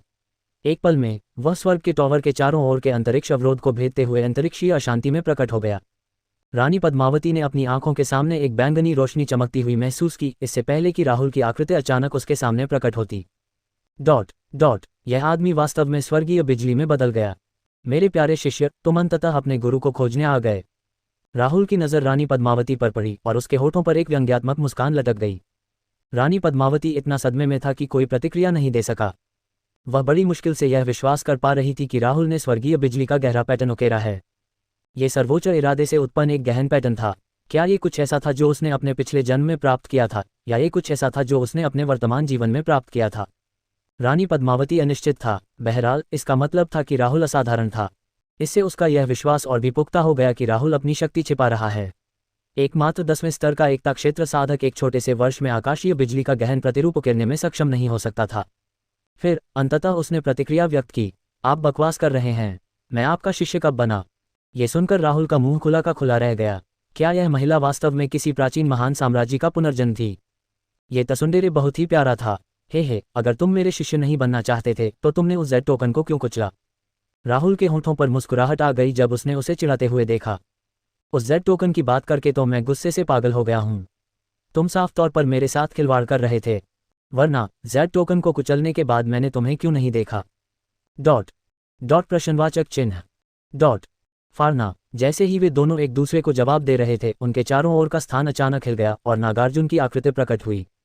ये देखकर रानी पद्मावती स्तब्ध रह गई और उसकी अभिव्यक्ति थोड़ी अजीब हो गई। धिक्कार है, मैं इस आदमी के बारे में भूल ही गया था। क्या उसने सुना कि हमने क्या कहा? अगर उसने ऐसा किया तो क्या मुझे उसे मार देना चाहिए? रानी पद्मावती ने नागार्जुन को घूर कर देखा। जब नागार्जुन ने उनके हाव भाव और प्रतिक्रियाएं देखी तो उसकी आंखें सिकुड़ गईं। उन्हें ऐसा क्यों लगा कि इन दोनों के बीच का रिश्ता कुछ खास है? लुओ हेवन पैलेस की मालकिन पुरुषों में कोई रुचि न रखने के लिए प्रसिद्ध थी, फिर भी ऐसा प्रतीत होता था कि उसका राहुल के साथ घनिष्ठ संबंध था। यहाँ कुछ ठीक नहीं चल रहा था। राहुल ने उसके साथ क्या किया? फिर भी नागार्जुन ने अपनी जिज्ञासा को दबाने का विकल्प चुना। उसके सामने जो 2 लोग थे वे बड़े आदमी थे। अगर वह उनमें से किसी को भी उकसाता तो वह परिणाम नहीं झेल पाता। वह केवल ये दिखावा कर सकता था कि उसने कुछ भी नहीं देखा। नमस्कार भाई राहुल, यह मेरे पूर्वज का जेड टोकन है। उन्होंने मुझे इसे तुम्हें देने के लिए विशेष रूप से निर्देश दिया था। नागार्जुन ने अपनी आस्तीन लहराई और एक जेड टोकन अचानक राहुल के सामने आ गिरा। राहुल ने हाथ बढ़ाकर उसे ले लिया। अपनी आध्यात्मिक समझ से उसे देखने पर उसकी आंखों में आश्चर्य के भाव उभर आए। इस जेड टोकन में शक्तिशाली ऊर्जा थी। इसे किसी महाविशेषज्ञ ने ही बनाया होगा। इसके अलावा यह एक व्यापक जेड टोकन था जिसमें गति, रक्षा और आक्रमण का सम्मिश्रण था। बहुत धन्यवाद भाई जून। राहुल ने नागार्जुन की ओर अपनी मुट्ठियां उठाईं और मुस्कुराते हुए सिर हिलाया। राहुल को नागार्जुन के इरादों के बारे में स्पष्ट जानकारी थी। जब से उसने खुद को वीरसेन के मामले में शामिल किया था, तब से अब तक वह राहुल को जीतने की कोशिश कर रहा था। अन्य महाशक्तियों के विपरीत दिव्य द्वार पवित्र भूमि ने हमेशा विभिन्न क्षेत्रों और साम्राज्यों से अद्वितीय प्रतिभाओं को अपने साथ जोड़ने का दृष्टिकोण बनाए रखा था। उनका मानना था कि ऐसे प्रतिभाशाली लोगों को भाग्य का आशीर्वाद प्राप्त होता है और ऐसे प्रतिभाशाली लोगों का शिकार करने पर स्वर्गीय दाव द्वारा दंड दिया जाएगा। जियान महाद्वीप पर अनगिनत युगों के दौरान कई भयावह रूप से शक्तिशाली ताकतें रहीं जिन्होंने उन अद्वितीय प्रतिभाओं का शिकार किया और उन्हें मारने की कोशिश की जिन्हें वे अपने भविष्य के लिए खतरा मानते थे। हालांकि चाहे वे कितनी भी कोशिश कर लें या कोई भी तरीका अपना लें, अक्सर वे उन्हें मार नहीं पाते थे। इसके अलावा जैसे ही जीनियस और भी ताकतवर हो जाता, वे अपना बदला लेने के लिए वापस आ जाते। ऐसी घटनाएं हर युग में बहुत आम थीं। यद्यपि बहुत से लोग भाग्य में विश्वास नहीं करते थे, फिर भी इसका अस्तित्व था और यह पौराणिक सृष्टि के उद्देश्य से निकटता से जुड़ा हुआ था। 10 सर्वोच्च इरादों में सबसे रहस्यमय कर्म इरादे के अलावा सृजन इरादा सबसे मजबूत था। फिर भी राहुल को यह देखकर आश्चर्य हुआ कि कोई व्यक्ति अपनी बात पर खरा उतरता है और उसे तुरंत ही नागार्जुन और पूर्वज दोनों के बारे में अच्छी धारणा बन गई। चूंकि यह काम हो गया है, इसलिए मैं आपको और परेशान नहीं करूंगा। नागार्जुन ने मुस्कुराते हुए सिर हिलाया और फिर अचानक गायब हो गया। अब जब राहुल का मामला सुलझ गया था तो उसे विवेक को खोजने के लिए वापस लौटना पड़ा। डॉट डॉट डॉट यदि वीरसेन का मुख्य शरीर अरुणाचल क्षेत्र में आ गया तो उन दोनों को अपने जीवन को बचाने के लिए पूर्वजों के Z टोकन पर निर्भर रहना होगा। सबसे महत्वपूर्ण बात यह थी कि उसे यह महसूस हो रहा था कि यदि वह यहाँ अधिक समय तक रहा तो सुरक्षित नहीं रहेगा। जिस तरह से रानी पद्मावती ने अभी उसे देखा वह थोड़ा अजीब लग रहा था। क्या हो रहा था? मैंने कब उसका अपमान किया? नागार्जुन का दिल बेबसी से भर गया और वह केवल जल्द से जल्द भाग सकता था। मेरे प्यारे शिष्य, जल्दी से मेरे साथ आओ, मैं तुम्हें वो सारे खजाने दिखाऊंगा जो तुम पा सकते हो। राहुल ने स्वर्ग के टॉवर को हटाते हुए रानी पद्मावती को मुस्कुराते हुए देखा। फिर वह एक प्रकाश की किरण में बदल गया और अंतरिक्षीय अशांति से दूर चला गया। बकवास बंद करो, मैं तुम्हारा शिष्य नहीं हूँ। रानी पद्मावती ने राहुल की ओर देखा। जब से वो उससे मिली थी ये लड़का उसे बातों बातों में चिढ़ाता रहता था। हद हो गई थी। हालांकि कुछ देर तक हिचकिचाने के बावजूद उसने अंततः उसका अनुसरण करने का निर्णय लिया। क्या तुम्हें लगता है कि कुछ बेतरतीब खजाने मुझे तुम्हें अपना गुरु मानने पर मजबूर कर देंगे? मैं देखूंगा और फिर तुम्हारे मुंह पर हंस दूंगा। उसके बाद वे दोनों ठाकुर संप्रदाय में लौट आए। अध्यापक। जैसे ही राहुल सामने आए, गीता रावत और देविका ने उनका स्वागत किया। डॉट डॉट उनके 3 शिष्य चेहरे पर प्रसन्नता भरी मुस्कान लिए उनकी ओर दौड़े। 1 साल तक उसे न देखने के बाद गीता रावत और देविका को स्वाभाविक रूप से राहुल की याद आई। हा, आप सब ने बहुत अच्छा किया। मैं देख रहा हूं कि आप पूरी लगन से साधना कर रहे हैं। राहुल ने त्वरित जांच की और उनकी साधना के स्तर और शक्ति में परिवर्तन देखा। उनकी आध्यात्मिक इंद्रियां अधिक मजबूत हो गई थीं तथा उनकी साधना का स्तर भी उन्नत हो गया था। सबसे स्पष्ट व्यक्ति देविका था, जो पहले ही बैंगनी आत्मा क्षेत्र के तीसरे स्तर पर पहुंच चुका था। दानव भक्षक का शरीर सचमुच एक उत्कृष्ट विशिष्ट संरचना वाला था। उसकी साधना की गति बिजली जैसी तेज थी।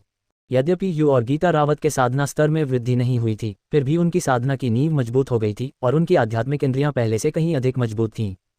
क्या ये राहुल के शिष्य हैं? रानी पद्मावती, जो राहुल के पीछे चल रहा था, ने उत्सुकता भरी निगाहों से ये दृश्य देखा।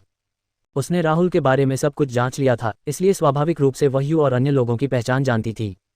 हालांकि जब उसने देविका के विशेष संविधान की जांच की तो वह चौंक गई। इस तरह के एक छोटे से संप्रदाय में न केवल राहुल जैसा राक्षस था, बल्कि दानव भक्षक शरीर जैसा एक शीर्ष स्तरीय विशेष संविधान वाला व्यक्ति भी था। ये सचमुच आश्चर्यजनक था। इस साल मैं बिल्कुल भी खाली नहीं बैठी। मुझे तुम में एक बहुत ही ताकतवर छोटी बहन मिल गई है। राहुल ने मुस्कुराते हुए और बाकियों से कहा। फिर उसने अपने बगल में खड़ी रानी पद्मावती की ओर इशारा किया। छोटी बहन। ये सुनकर गीता रावत और देविका ने अपना ध्यान रानी पद्मावती की ओर लगाया। उन्होंने अभी तक रानी पद्मावती से कोई आभा महसूस नहीं की थी, इसलिए यह स्पष्ट था कि उसकी ताकत को कम करके नहीं आंका जाना चाहिए। इसके अलावा शिक्षक ने भी कहा कि वह बहुत शक्तिशाली थी। नमस्ते छोटी बहन। गीता रावत और देविका ने मुस्कुराते हुए उसका स्वागत किया। यद्यपि रानी पद्मावती की वरिष्ठता कम थी, फिर भी उसकी ताकत उसकी वरिष्ठ बहनों से कहीं अधिक थी। उन तीनों में गीता रावत सबसे शक्तिशाली थी। उसकी साधना सच्चे मूल क्षेत्र के उन्नत चरण तक पहुंच चुकी थी। इसके बावजूद वह रानी पद्मावती के साधना स्तर का आकलन नहीं कर सकी। मैंने इस व्यक्ति को अपना गुरु कब माना? ये सुनकर रानी पद्मावती का चेहरा ठंडा पड़ गया। जैसे ही वह अहंकारपूर्वक उसे अस्वीकार करने वाली थी, उसकी नज़र राहुल के हाथ में रखी वस्तु पर पड़ी। राहुल के हाथ में स्वर्गीय बिजली का एक दिल प्रकट हुआ था। इसके अलावा ये तीसरे स्तर का था। ये कैसे संभव है? उसका हृदय अभी भी स्वर्गीय बिजली जैसा है। क्या उसने पहले इसका इस्तेमाल नहीं किया था? रानी पद्मावती स्तब्ध रह गया। मैंने स्वर्गीय बिजली के हृदय की प्रचंड ऊर्जा को पहले ही पूरी तरह से बंद कर दिया है। आज से स्वर्गीय बिजली का ये हृदय तुम्हारा है। जब आप भविष्य में अधिक शक्तिशाली हो जाएंगे तो आप स्वाभाविक रूप से इसमें निहित स्वर्गीय बिजली के इरादे को अवशोषित करने में सक्षम होंगे, राहुल ने देविका से कहा। राहुल की दिव्य बिजली की अभिलाषा छठे स्तर तक पहुंच गई थी और उसने उससे उत्पन्न एक गहन प्रतिरूप को अपने शरीर में उकेर लिया था। इसलिए उसके लिए दिव्य बिजली के हृदय की विनाशकारी ऊर्जा को दबाना आसान था, जिससे उसे अपने शिष्यों को देना सुरक्षित हो गया। बहुत धन्यवाद गुरुजी। देविका ने उत्साह से सिर हिलाया और फिर स्वर्गीय बिजली का दिल ले लिया। राहुल ने कुछ देर तक इंतजार किया, लेकिन कोई सिस्टम नोटिफिकेशन नहीं आया। ऐसा लग रहा था कि एक ही वस्तु देने पर कोई पुरस्कार नहीं मिलेगा, भले ही कूलडाउन अवधि समाप्त हो गई हो। हालांकि राहुल के मन में एक विचार था, शायद इसका कोई हल निकल आए। क्या उसने सचमुच अपने शिष्य को इतना कीमती स्वर्गीय खजाना दे दिया? क्या वह मेरे सामने नाटक कर रहा है? कुछ ही क्षणों बाद रानी पद्मावती हक्का बक्का रह गया। राहुल ने स्वर्गीय बिजली का एक और दिल निकाला। ये कैसे संभव है? इस आदमी के पास वास्तव में अधिक था। गीता, ये तुम्हारे लिए भी है।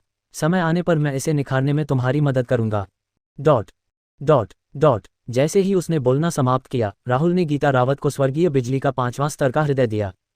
मूल रूप से स्वर्गीय बिजली का ये 5वां स्तर का हृदय युका था, लेकिन राहुल ने ये देखने के लिए इसे बदल दिया कि क्या वह सिस्टम से पुरस्कार प्राप्त कर सकता है।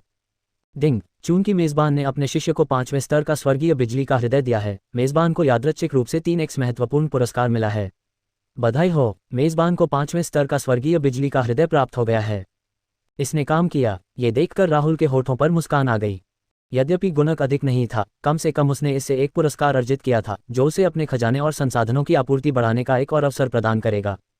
रानी पद्मावती, जिसने ये सब देखा था, को लगा कि उसका विश्वदृष्टिकोण ध्वस्त हो गया है। वे स्वर्गीय बिजली के हृदय थे। यहाँ तक कि राजा क्षेत्र के विशेषज्ञ भी इन खजानों को देखकर आकर्षित हो जाते, फिर भी इस व्यक्ति के पास वास्तव में 2 खजाने थे। और उन्हें देते हुए उसने पलक तक नहीं झपकाए। ये बच्चों को कैंडी बांटने जैसा था। फिर कुछ और भी बेतुका हुआ। राहुल ने स्वर्गीय बिजली का एक और दिल निकाला। क्या यह आदमी कोई कारखाना चला रहा था? क्या ये वही खजाना था जिसकी ओर राहुल इशारा कर रहा था? ये तुम्हारा है, राहुल ने कहा।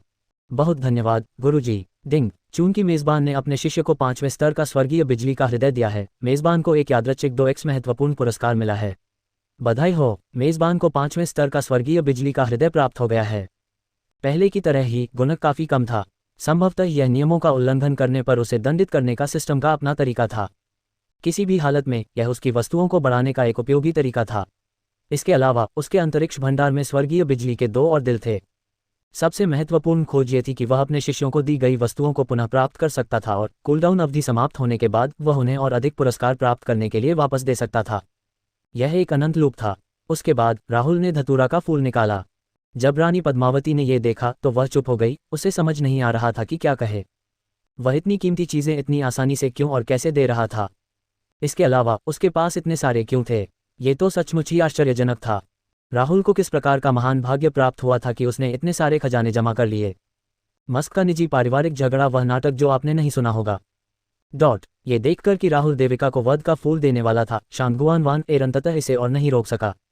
प्रकाश की एक तेज चमक हुई और रानी पद्मावती की आकृति अचानक जीवन चोटी के मुख्य हॉल में प्रकट हुई। मेरे प्यारे शिष्य, क्या तुम भी यही चाहते हो? राहुल ने अपने हाथ में धतूरा का फूल लहराया और रानी पद्मावती की ओर मुस्कुराते हुए देखा। रानी पद्मावती, जो राहुल से 2 से 3 मीटर की दूरी पर था, अपने हाथ में धतूरा के फूल को इच्छा भरी निगाहों से देख रहा था। यह खजाना उसके लिए बहुत महत्वपूर्ण था। यह उसके पास पहले से मौजूद रक्त लाल कृपाण को और अधिक सुदृढ़ करेगा तथा उसे वध के इरादे को शीघ्रता से समझने में सहायता करेगा। इसके अलावा इसकी मदद से यह भी संभावना थी कि वह पौराणिक पुनर्जन्म के इरादे को समझने में सक्षम हो जाएगी, जिससे वह अपने पिछले जीवन की यादों को पूरी तरह से जागृत कर सकेगी। उस समय वह दुनिया के प्राकृतिक नियमों के साथ साथ अपने पिछले जीवन के सैन्य इरादों की समझ को पुनः प्राप्त कर लेगी। तब उसकी ताकत बढ़ जाएगी। अविश्वसनीय रूप से इस व्यक्ति ने वास्तव में स्वयं इसका उपयोग नहीं किया था और वह इसे अपने शिष्य को देने की योजना बना रहा था। क्या उसके दिमाग में कुछ गड़बड़ थी? पहले के विपरीत रानी पद्मावती ने राहुल का खंडन नहीं किया। हालांकि जैसे ही वह कुछ कहने वाली थी, राहुल ने पहले ही फूल देविका को दे दिया था। बहुत धन्यवाद गुरुजी। देविका का छोटा सा चेहरा उत्साह से भर गया। देविका के लिए धतूरे के फूल का मूल्य महत्वपूर्ण नहीं था। सबसे महत्वपूर्ण बात यह थी कि यह उसकी शिक्षिका ने उसे दिया था। यही उसे खुश करता था। डिंग, चूंकि मेजबान ने अपने शिष्य को धतूरा का फूल दिया है, मेजबान को यादृच्छिक रूप से 36 गुना क्रिटिकल इनाम मिला है। बधाई हो, मेजबान को क्रिम्सन ड्रीमसोल शाखा मिली है। इस समय राहुल के दिमाग में अचानक एक सिस्टम नोटिफिकेशन गूंज उठा। एक पेड़ की शाखा जो दिव्य प्रकाश उत्सर्जित कर रही थी, अचानक सिस्टम के भंडारण स्थान में प्रकट हुई। राहुल ने अपनी हथेली खोली और उसके हाथ में लाल स्वप्न आत्मा की शाखा प्रकट हुई। कुछ क्षण बाद, जब रानी पद्मावती स्तब्ध होकर देख रहा था, राहुल ने गीता रावत को लाल स्वप्न आत्मा की शाखा दे दी। गीता, ये तुम्हारे शिक्षक की ओर से तुम्हें उपहार है। जब आप इसमें सफल हो जाएंगे तो मैं निश्चित रूप से आपको इसे निखारने में मदद करूंगा। बहुत धन्यवाद गुरुजी, गीता रावत ने प्रसन्नतापूर्वक कहा। डिंग, चूंकि मेजबान ने अपने शिष्य को क्रिम्सन ड्रीमसोल शाखा दी है, मेजबान को यादृच्छिक रूप से 66x क्रिटिकल इनाम मिला है। बधाई हो, मेजबान को नेदरब्लड हेल ग्रास मिल गया है। जैसे ही सिस्टम नोटिफिकेशन समाप्त हुआ, राहुल को अचानक अपने स्टोरेज स्पेस में मौत की एक अत्यंत मजबूत आभा महसूस हुई। यह अधोरक्त नरक घास की शक्ति थी। यद्यपि इसे परिष्कृत करने से साधक की समझ में काफी वृद्धि होगी, लेकिन इसके महत्वपूर्ण दुष्प्रभाव भी होंगे।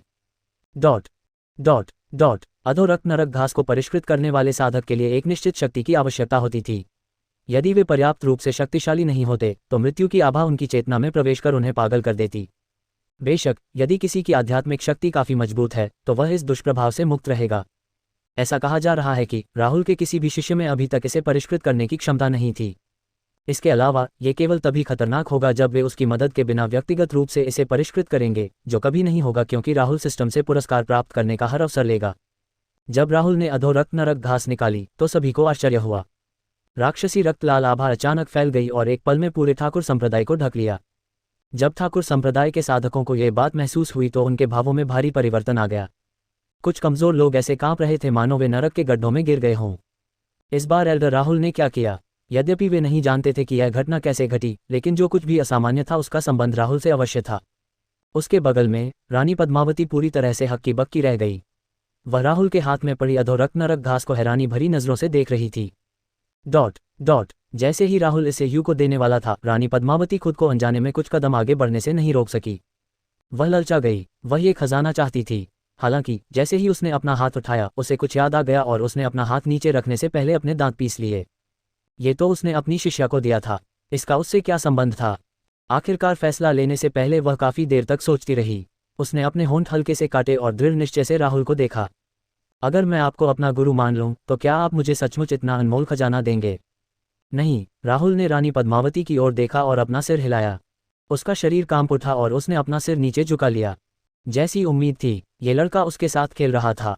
वह बहुत भोली थी। जैसे ही रानी पद्मावती बेहद दुखी महसूस कर रहा था, राहुल मुस्कुराया और कोमल स्वर में बोलना जारी रखा। डॉट प्रश्नवाचक चिन्ह। डॉट डॉट मेरे पास और भी अनमोल आध्यात्मिक वस्तुएं हैं।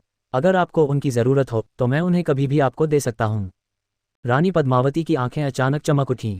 उसने सिर उठाया और हैरानी से राहुल को देखा। क्या यह आदमी सच कह रहा था? क्या वह फिर से उसके साथ खिलवाड़ कर रहा था? अधोलोक की नरक घास पहले से ही अतुलनीय रूप से कीमती थी और फिर भी उसने कहा कि उससे भी बेहतर स्वर्गीय खजाना है। क्या यह मजाक था? क्या करे वह? ठीक तो। उसने अपने होंठ काटे, फिर राहुल के सामने घुटनों के बल बैठ गई। मैं, रानी पद्मावती, आज राहुल को अपने शिक्षक के रूप में स्वीकार करता हूँ। शिष्य गुरु को नमस्कार करता है। म्याओलिंग क्षेत्र की सबसे शक्तिशाली साधक, लुओ स्वर्ग महल की स्वामिनी, एक प्राचीन महान साम्राज्य का अवतार, ने अपने हृदय में अहंकार त्याग दिया था। बहुत अच्छा, आज से तुम मेरे चौथे शिष्य होगे। रानी पद्मावती पर सफलतापूर्वक विजय प्राप्त करने के बाद राहुल का मूड बहुत अच्छा था और उसने मुस्कुराते हुए रानी पद्मावती की मदद की। वह इस बात की प्रतीक्षा कर रहा था कि अपनी इस नई शिष्या को अमर जुबान हुआन तलवार शरीर को जागृत करने में मदद करने के बाद उसे कौन सा विशेष संविधान प्राप्त होगा। रानी पद्मावती थोड़ी भ्रमित लग रही थी। उसे किसी को अपना गुरु कहने की आदत नहीं थी। क्या तुमने अभी मुझे क्या कहा? मैंने अभी बहुत अधिक आध्यात्मिक शक्ति का उपभोग किया है, इसलिए मैं आपकी बात स्पष्ट रूप से नहीं सुन पाया, राहुल ने चिढ़ाते हुए मुस्कुराते हुए कहा। इस तसुंदरे साम्राज्य को चिढ़ाने से उसे बहुत खुशी मिलती थी। अध्यापक, जब रानी पद्मावती ने यह सुना तो उसने दांत पीस लिए और अपनी बात दोहराए। अगर कोई और उसे इस तरह देखता तो शायद उसके मुंह खुले के खुले रह जाते। क्या सूरज पश्चिम से निकला है? आह, मेरा प्यारा शिष्य सचमुच पुत्रवत है। मैं बहुत संतुष्ट हूँ। विस्मयादिबोधक चिन्ह, विस्मयादिबोधक चिन्ह। राहुल ने एक संतुष्ट मुस्कान प्रकट की। ठीक है, मेरे शिष्य होने के नाते मैं स्वाभाविक रूप से शिक्षाओं या संसाधनों के मामले में आपके साथ बुरा व्यवहार नहीं करूंगा। जरा रुकिए, पहले मैं आपकी बड़ी बहन को उनका सामान दे दूं, फिर आपकी बारी आएगी। राहुल ने अब उसे तंग नहीं किया। रानी पद्मावती ने सिर हिलाया। उसने यू और उसके बगल में खड़े बाकी लोगों की तरफ देखा। उसका दिल एक अजीब सी अनुभूति से भर गया। उसने कभी सोचा भी नहीं था कि उसकी 3 बड़ी बहनें होंगी जो उससे छोटी होंगी, और तो और साधना के स्तर के मामले में वे उससे कमजोर भी होंगी। एक तरह से ये थोड़ा मजेदार था। खैर, चूंकि रानी पद्मावती ने अपना फैसला पहले ही कर लिया था, इसलिए उसने इस मामले पर ज्यादा ध्यान नहीं दिया। वह बस चुपचाप बगल से देखती रही। उद्धरण डॉट डॉट डॉट राहुल द्वारा यू को अधोरक्त नरक घास दिए जाने के बाद उसे सिस्टम से एक रक्तात्मा स्वप्न आत्मा फूल प्राप्त हुआ। राहुल ने जानबूझकर रानी पद्मावती के सामने रक्तात्मा स्वप्न आत्मा फूल लहराया, ये संकेत देते हुए कि यह बाद में उसका होगा। ये सोचते ही रानी पद्मावती का दिल तेजी से धड़कने लगा, क्योंकि यू और गीता रावत ने अरुणाचल क्षेत्र कभी नहीं छोड़ा था और देविका अभी भी युवा था और उसे कुछ भी बेहतर नहीं पता था। उनमें से किसी को भी उन खजाने का मूल्य नहीं पता था जो वे प्राप्त कर रहे थे। हालांकि रानी पद्मावती अलग थी। अपने पिछले जन्म की कुछ यादें जगाने के बाद उसे इन स्वर्गीय खजानों के बारे में बहुत जानकारी हो गई थी। हर कोई जानता था कि जब तक किसी के भाग्य में ऐसा खजाना न हो, उसे प्राप्त करना असंभव है। समझ के मूल्य को बढ़ाने वाले स्वर्गीय खजाने को देने के बाद राहुल ने जन्मजात हड्डियों के मूल्य को बढ़ाने वाले स्वर्गीय खजाने को दे दिया। इसके बाद गोलियां, मार्शल तकनीक और साधना विधियां दी। ये सब करने के बाद राहुल ने तीनों शिष्यों पर आध्यात्मिक शक्ति संचार किया। रानी पद्मावती को लगा कि उसका संपूर्ण विश्व दृष्टिकोण ध्वस्त हो गया है। क्या राहुल का शिष्य होना इतना अच्छा था? ऐसा शिक्षक कहाँ मिलेगा? हालांकि रानी पद्मावती ने भी अपनी जांच के माध्यम से कुछ हद तक इसके बारे में जान लिया था, लेकिन इसे स्वयं देखना अभी भी चौंकाने वाला था। रानी पद्मावती के दिल में प्रतिरोध के अंतिम निशान गायब हो गए और उसका रवैया धीरे धीरे बदल गया। उसने स्वयं स्वीकार किया कि वह राहुल की शिष्या बनने के लिए इसलिए सहमत हुई क्योंकि उसे उसके खजाने में रुचि थी। हालांकि अब जब उसने देखा कि राहुल ने यू और अन्य लोगों के साथ कैसा व्यवहार किया तो वह पूरी तरह से जीत गई। क्या बाद में भी उसे ऐसे ही व्यवहार का आनंद मिल सकता था? क्या ये लड़का वाकई इतना अच्छा था? उसकी आंखें जटिल भावनाओं से भरी थीं। यह आदमी अपने शिष्यों के साथ बिल्कुल भी कंजूस नहीं था। इसके अलावा वे लड़कियां इस लड़के के प्रति बहुत वफादार लग रही थीं। इसके अलावा राहुल ने उन्हें सभी खजाने देने के बाद उन्हें परिष्कृत करने में भी मदद की। अपनी वर्तमान साधना के साथ उनके शिष्य अभी भी उन्हें अकेले ही परिष्कृत कर सकते थे, हालांकि कुछ कठिनाई के साथ। बस इसमें ज़्यादा समय लगेगा। हालांकि राहुल की मदद से वे समय बचाएंगे, साथ ही इसे और अधिक कुशलता से परिष्कृत करेंगे। कुछ ही क्षणों में वे स्वर्गीय खजाने के भीतर की ऊर्जा को पूरी तरह से अवशोषित करने में कामयाब रहे। बेशक राहुल को भी इससे लाभ हुआ और उसके गुण भी उसी अनुपात में बढ़ गए। हालांकि कुछ समय के लिए राहुल ने यू और अन्य लोगों को धतूरा फूल, अधोरक्त नरक घास और क्रिम्सन ड्रीमसोल शाखा जैसे कीमती खजाने को परिष्कृत करने में मदद नहीं की। ये खजाने उन्हें दिव्य दृष्टि के अवसर प्रदान करते थे, इसलिए इनका उपयोग करने के लिए सही अवसर की प्रतीक्षा करना ही बेहतर था। इसके अलावा इससे कुछ विशेष सैन्य उद्देश्यों को समझने की उनकी संभावना भी बढ़ जाती थी। उदाहरण के लिए, यदि वे धतूरा के फूल को परिष्कृत कर लें तो इससे वध के इरादे को समझने की सफलता दर में काफ़ी वृद्धि हो जाएगी। इसलिए राहुल ने अधिक सर्वोच्च इरादों को समझने के बाद उन्हें इसे परिष्कृत करने में मदद करने की योजना बनाई। इस प्रकार से उन्हें इस प्रणाली के पुरस्कारों से अधिक लाभ होगा, क्योंकि वे अपने शिष्यों को उनके ज्ञानार्जन के दौरान युद्ध संबंधी इरादे प्रदर्शित करने में सक्षम होंगे। ऐसी स्वर्गीय संपत्तियों का अधिकतम उपयोग करने का यह सर्वोत्तम तरीका था।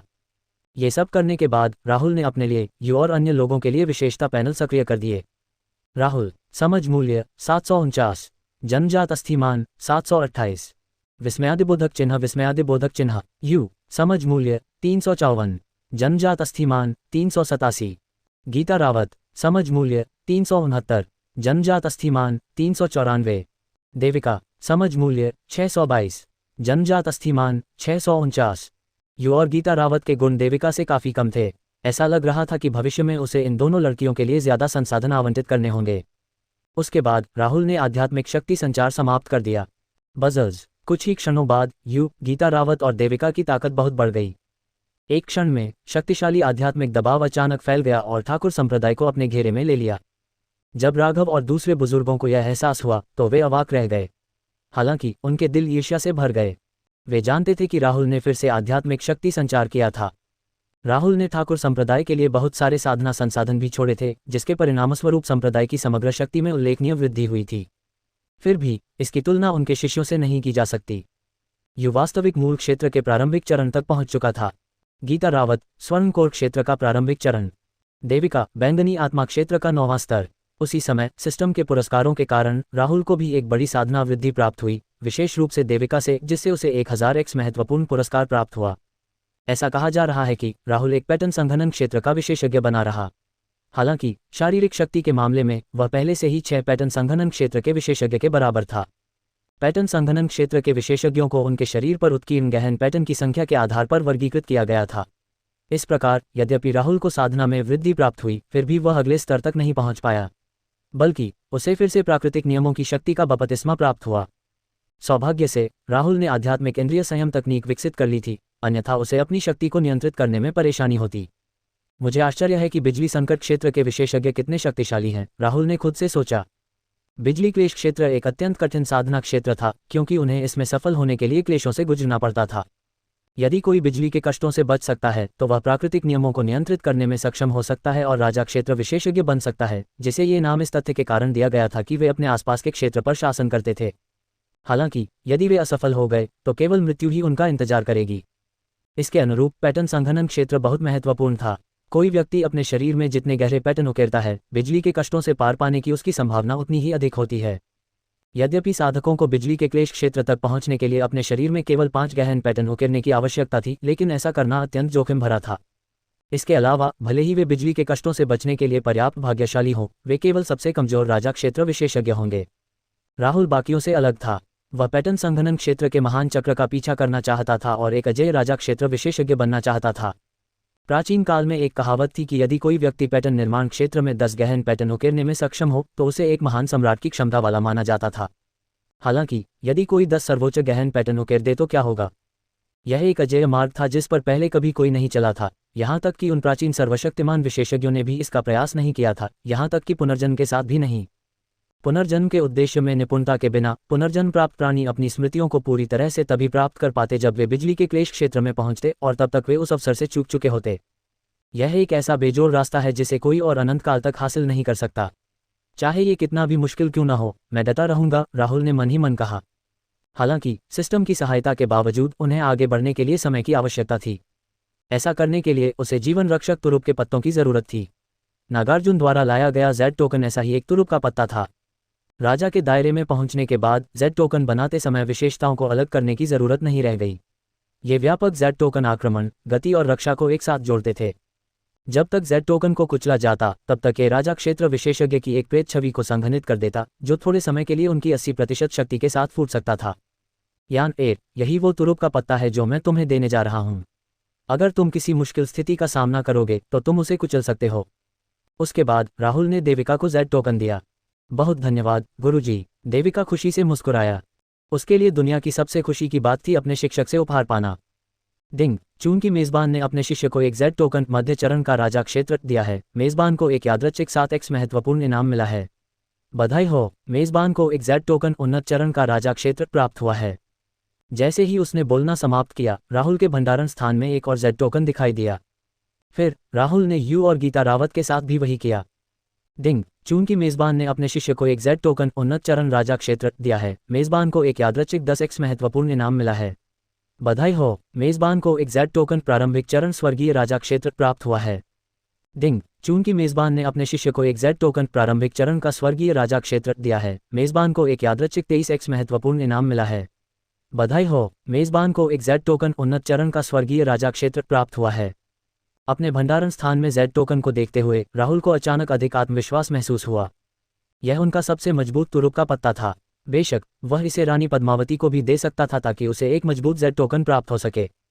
सबसे महत्वपूर्ण बात यह थी कि जब तक 1 महीने की कूलडाउन अवधि पूरी हो जाती, वह ये सब दोबारा कर सकता था।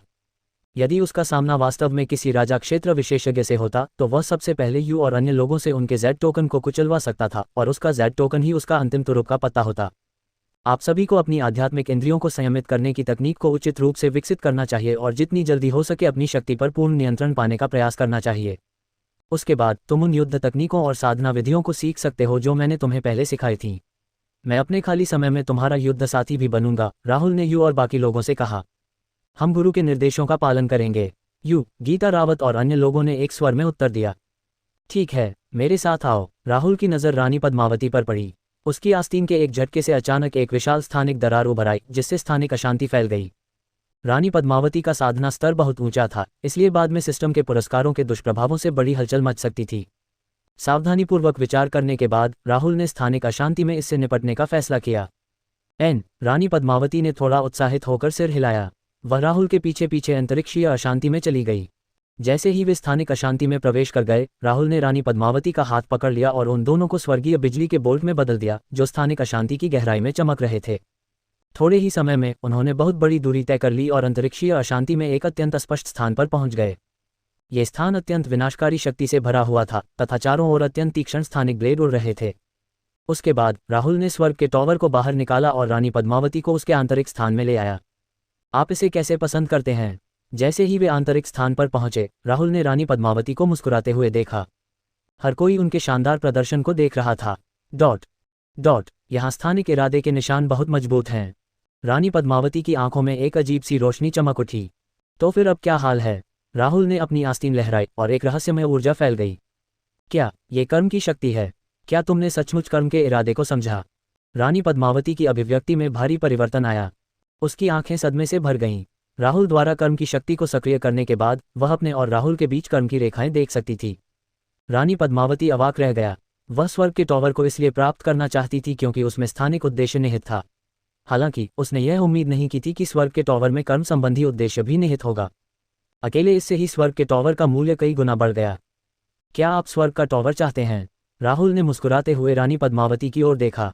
स्वर्ग के टॉवर को 200,000 साल पहले एक प्राचीन सर्वशक्तिमान विशेषज्ञ की सहायता से चंद्र दानव पवित्र भूमि के स्वामी द्वारा व्यक्तिगत रूप से परिष्कृत किया गया था। प्राचीन सर्वशक्तिमान विशेषज्ञ की कलाकृति में कर्म की शक्ति निहित थी, यही कारण है कि स्वर्ग के टॉवर में कर्म संबंधी इरादे मौजूद हैं। दुर्भाग्यवश चंद्र दानव पवित्र भूमि को उस समय एक भयानक शक्ति द्वारा नष्ट कर दिया गया था। इसलिए यदि आप स्वर्ग का टॉवर प्राप्त करते हैं तो आपको इसके कर्म भी भुगतने होंगे। मैंने तुमसे वादा किया था कि मैं तुम्हें स्वर्ग का टॉवर दूंगा, लेकिन अभी समय नहीं है, राहुल ने समझाया। धन्यवाद शिक्षक। हालांकि वह उसे तुरंत नहीं देगा, फिर भी रानी पद्मावती बहुत खुश थी। राहुल उसे इतना कीमती खजाना देने को भी तैयार था। वह भावुक हो गई। स्थानिक इरादा और कर्म इरादा दोनों ही महान सर्वोच्च इरादे थे। चिंता मत करो, वह दिन आने में ज्यादा समय नहीं है।